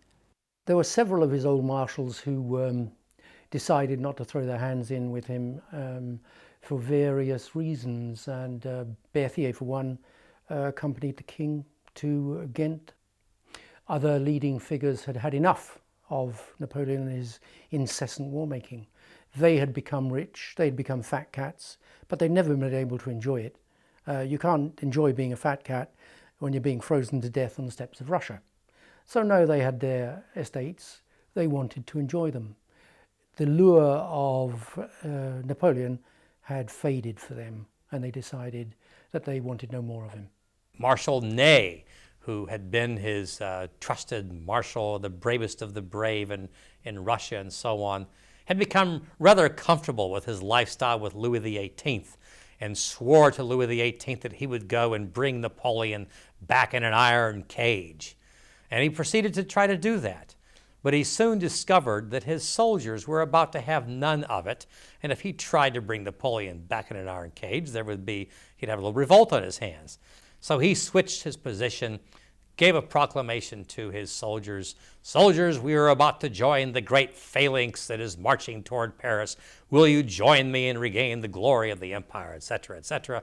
And of course, Napoleon was real glad to have Ney, because that was the last real obstacle between him and Paris. Napoleon had promised to be in Paris by 20th of March, and at 9 o'clock that evening, 20,000 wildly cheering citizens greeted his entry into the city. He had covered the route from Cap d'Antibes in half the normal time. What we have just achieved is the people's doing and yours. All I did was to understand and appreciate you. Once more, he was Emperor of France. He sails to France, lands on the Provence coast, and goes north. By March 20th, he is in Paris. Not a shot has been fired to stop him. Louis XVIII had sent Marshal Ney to capture him, as Marshal Ney had promised to do, but Marshal Ney turned back to support Napoleon, and Louis XVIII is forced to flee. When he gets there, he's very much aware of the fact that if he's going to operate once again as head of state, he's going to have to operate in a constitutional monarchy environment.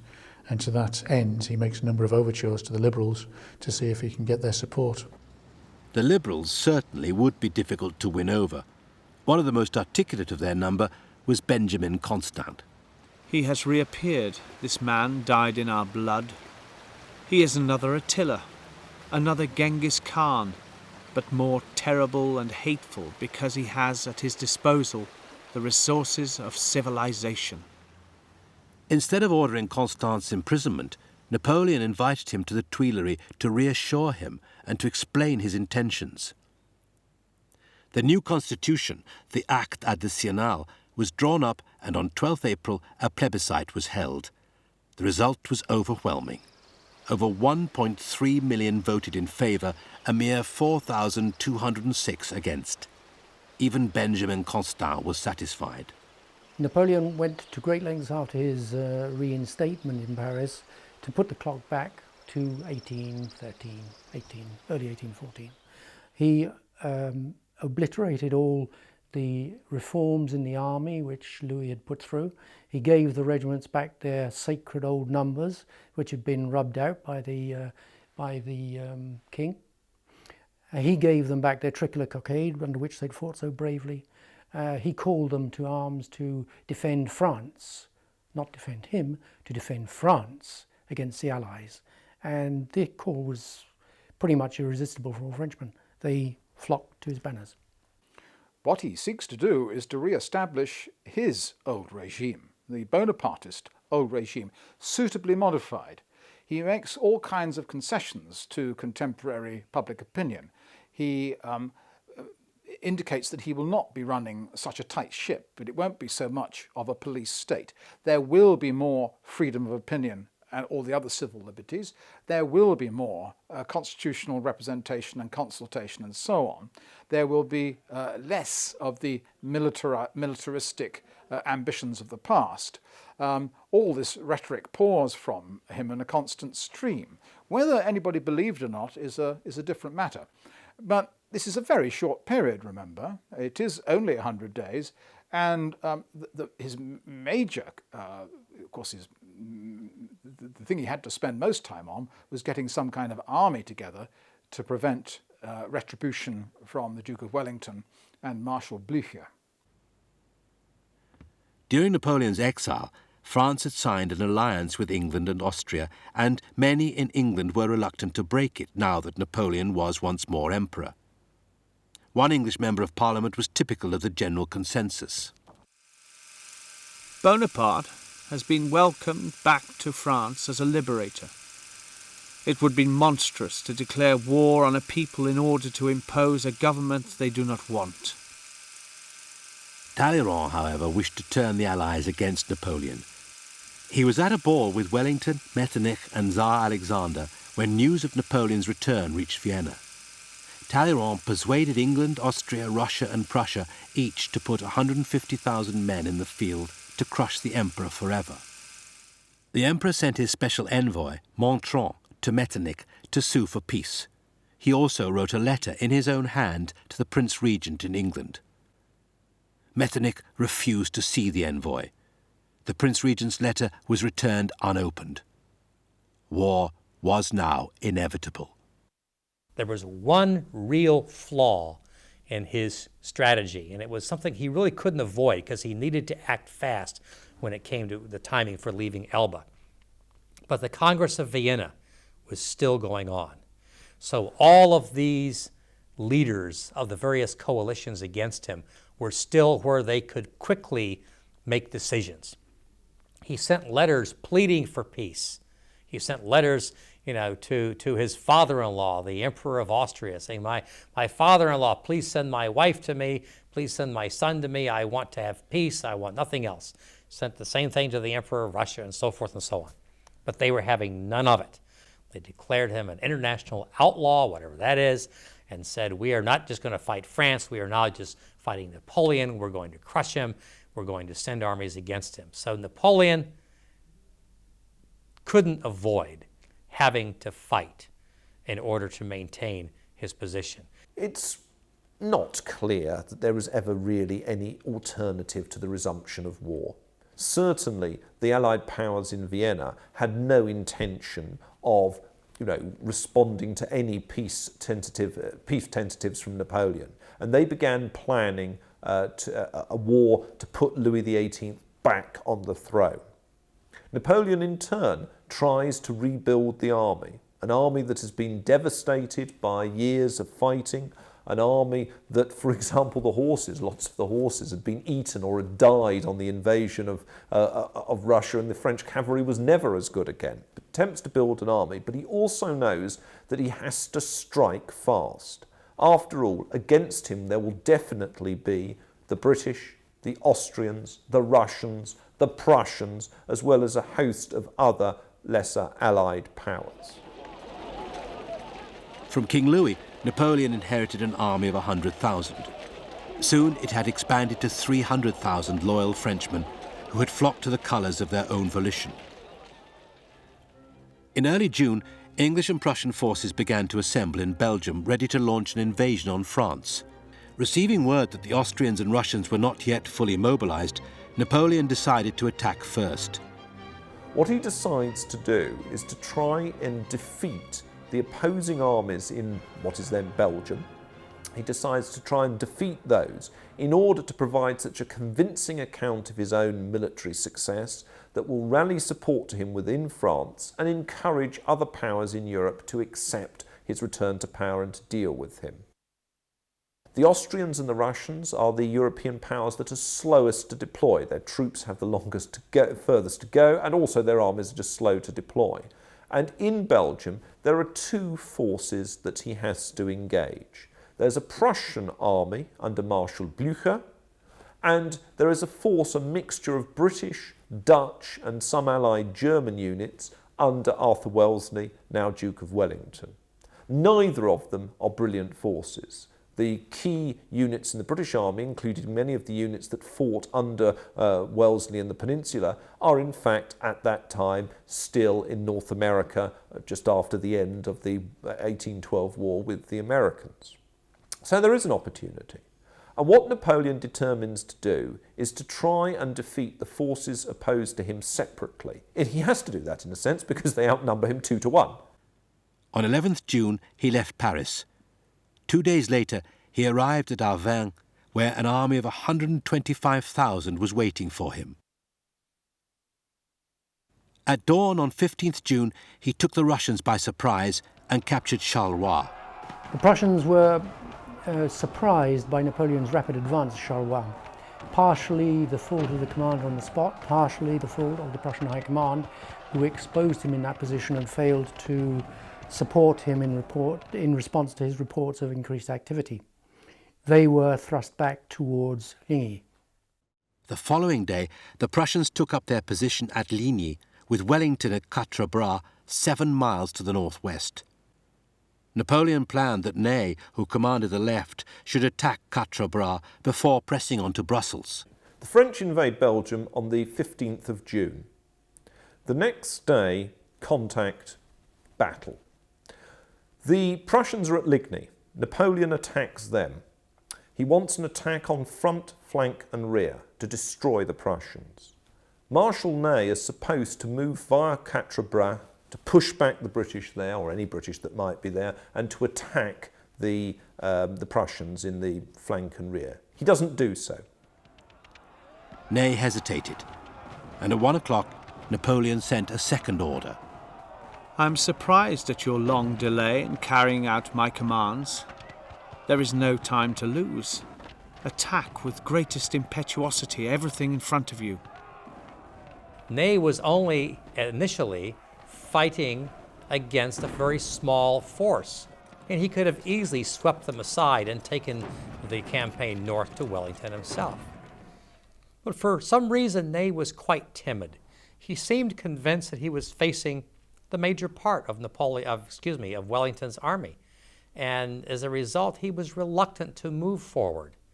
It was a little unlike the brash, bravest of the brave, Marshal Ney, but the fact is he stalled and delayed and was very timid. And in the meantime, Wellington, in fact, was sending more and more soldiers into the area so that by the time Marshal Ney finally decided to do anything about it, he was facing a pretty formidable force of British and other soldiers. Wellington was coming up with increasing forces, and by 5 o'clock that evening, Wellington had a superiority of about 3-2 over Ney, and the opportunity was gone. Napoleon, on the other hand, was fighting the Prussians at Ligny, and he was having a great deal more success. The Prussians retreated. Napoleon, though outnumbered, came within an ace of capturing Blucher. Ney's vacillation, though, meant that he had to abandon his plan to take Brussels. The next day, he visited the wounded Prussians in Ligny. He gave them brandy and directed that their wounds should be dressed. He then detached 30,000 men under Emmanuel de Grouchy to pursue the remaining Prussians.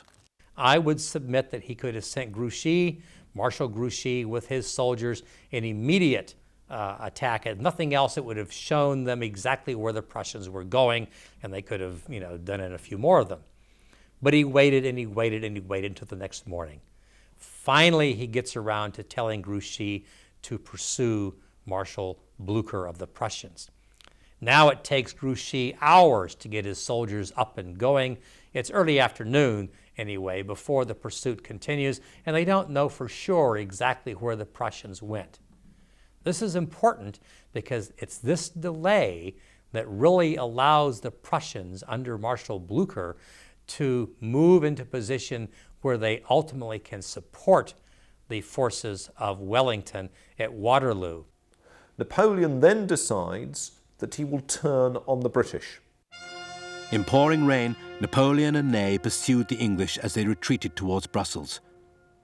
6 miles further on, Wellington took up a position on Mont Saint-Jean, a piece of high ground near the village of Waterloo. Napoleon made his headquarters to the south at a nearby farm called Le Caillon. Next morning, as Napoleon breakfasted with his generals, his brother Jérôme brought fresh intelligence. Blucher planned to march from Wavre to join Wellington. Stupidity. After a battle like Ligny, it is impossible for them to join forces. We have 90 chances in our favour and not 10 against us. The British and the Austrians are special in this sense that they had been fighting more or less continuously since 1792 in the case of the Austrians, 1793 in the case of the British, had expended gigantic sums of treasure and oceans of blood over the previous quarter of a century. The Austrians had gone bankrupt in 1811. The British were suffering serious financial difficulties, as indeed all the powers were. So there's a general determination to put a stop to this menace once and for all. The good old warhorse Blucher had decided to go, much against his Chief of Staff's advice. His Chief of Staff was Gneisenau, who harboured some resistance, who acting together with the British. Blücher ordered them to make for Peninsular, for Waterloo, as fast as they could, and to join the battle, the final battle against Napoleon. At 11 o'clock, after an hour's sleep, Napoleon woke refreshed and took up position on high ground near the farm of Rossomme. Mounted on his white mare, Désirée, he surveyed the field. He must have been extremely confident. The rain had stopped, and his army was numerically superior, having 72,000 men against 68,000. He also boasted 90 more guns. At 11:25, Napoleon gave the signal for his guns to open fire, whilst Jerome attacked the enemy's right in order to draw off troops from Wellington's centre. The bombardment continued for an hour and a half. Then Napoleon ordered the Comte d'Erlon's First Corps to attack. Napoleon, in the end, is to be castigated for the French tactics at Waterloo. In particular, it's to be argued that successive frontal attacks played to the strength of the defensive firepower of the British and Allied forces, and that he didn't outmaneuver his opponents. There's some truth in that. I mean, it could have been a battle that he could have tried to make much more of an attempt to outflank his opponents or to attack them hard in the flank. He doesn't. Why? Well, in part, time. He wants a quick battle. He wants to engage them before they can retreat. In part, his actual physical and mental state. He's ill, he's tired, he's run down, and I think it's fair to say that there are also specific problems with the French army. It's a new one. It is underpowered in terms of artillery. The artillery itself, the deployment is delayed by overnight rainfall, which has ensured that the clayey soil has become a bit waterlogged, so that delays the battle. But having said that, it is still a battle that has to be fought. The artillery pounding had caused surprisingly little damage in the English ranks. Knowing the power of the French artillery, Wellington had drawn his men back on the reverse slopes. He then moved them to the top of the ridge, where they fired down on d'Erlon's troops, inflicting substantial losses. The Guard were confronted by some opponents who were not exactly slouches themselves, and the British Army's reputation for musketry was beautifully upheld at Waterloo. They shot the Guard to pieces, and the Guard couldn't take it, and they crumbled and fled. As the French retreated, the Scots Greys pursued them. Napoleon sent in the 6th and 9th Cuirassiers against them. The Scots were wiped out, but at a price.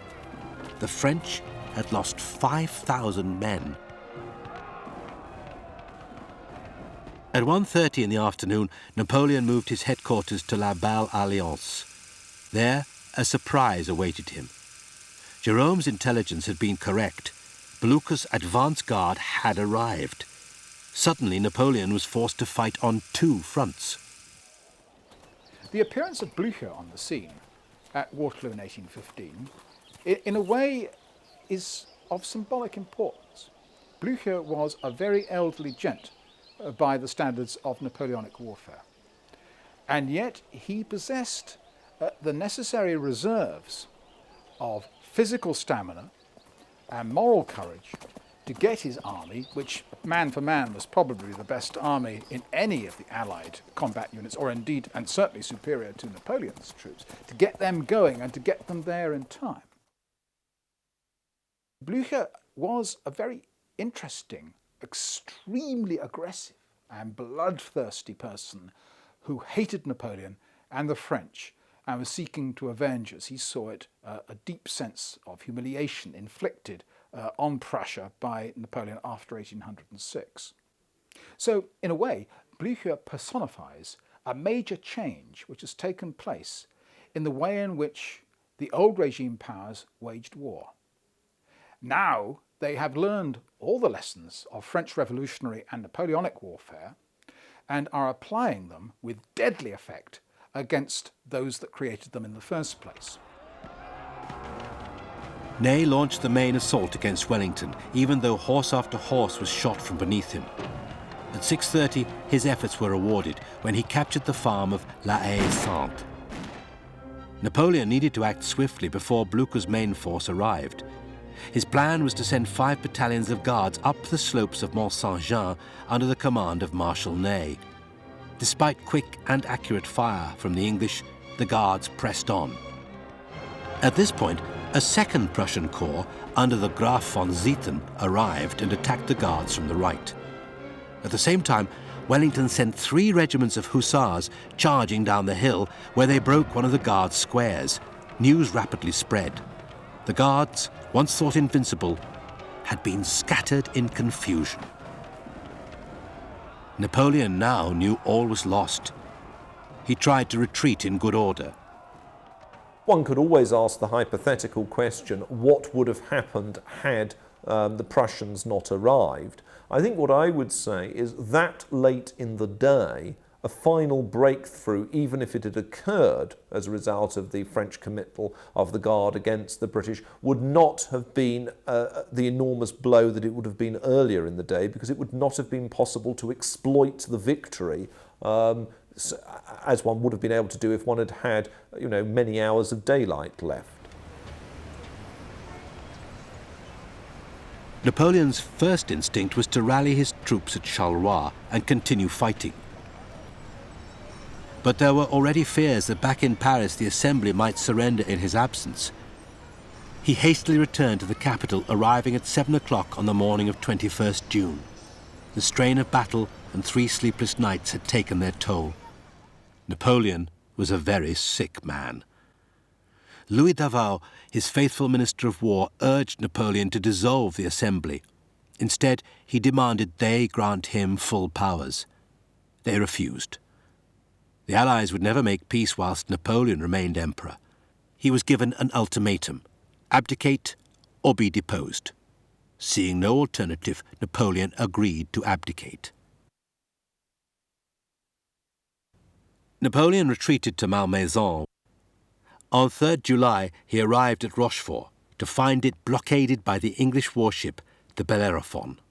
He does try to make a run for it. An elaborate plan was devised by which he would be whisked away in a frigate to the United States of America and take refuge there.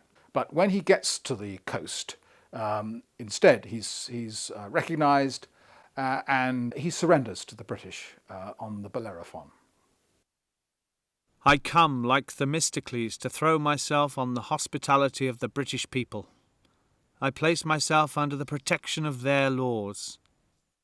Napoleon was taken by the British to St. Helena, 6,000 miles from nowhere, with no prospect of ever returning. The British, to their credit, didn't put him in a prison or have him executed, but to their enormous discredit, they put him on an unhealthy island and they treated him as though he were a common prisoner instead of a former emperor. They didn't do that with other kings and monarchs who sought asylum. Napoleon had sought asylum with the British, and the British government had refused it. I wonder whether he remembered something he'd said earlier contemptuously about the Austrians, whom he had just defeated for the nth time.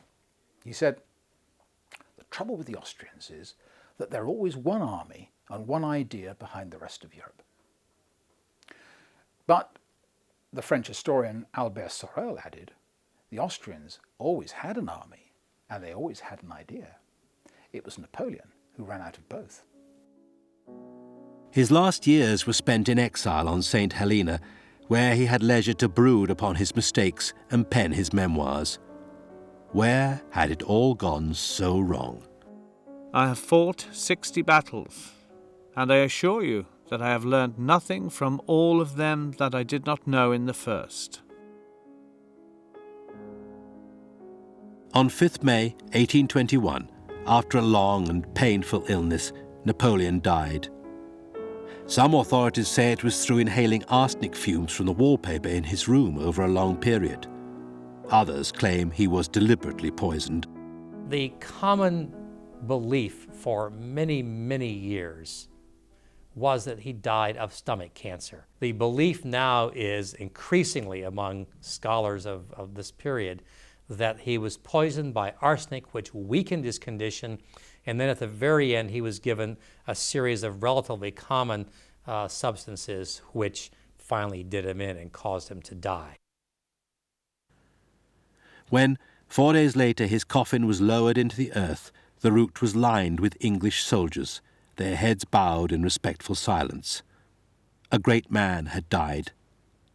A legend was about to be born. We often position Napoleon in terms of a grand trajectory of military history. You move from Frederick the Great and the Prussians in the mid-18th century to the revolutionaries, the French revolutionaries in the 1790s and the start of popular warfare. Then we move to Napoleon and then we move on eventually in the 19th century to the Prussians as they become the Germans under Moltke and the wars of German unification. And the idea is it's quite clear. Napoleon is the cutting edge for his period of modernity, of military modernity. He is going to succeed, and in the end he is only stopped when other powers have sort of developed their forces to match what the French can do. Napoleon was a spirit of enlightenment. Napoleon was trying to reform, to improve the lives of people.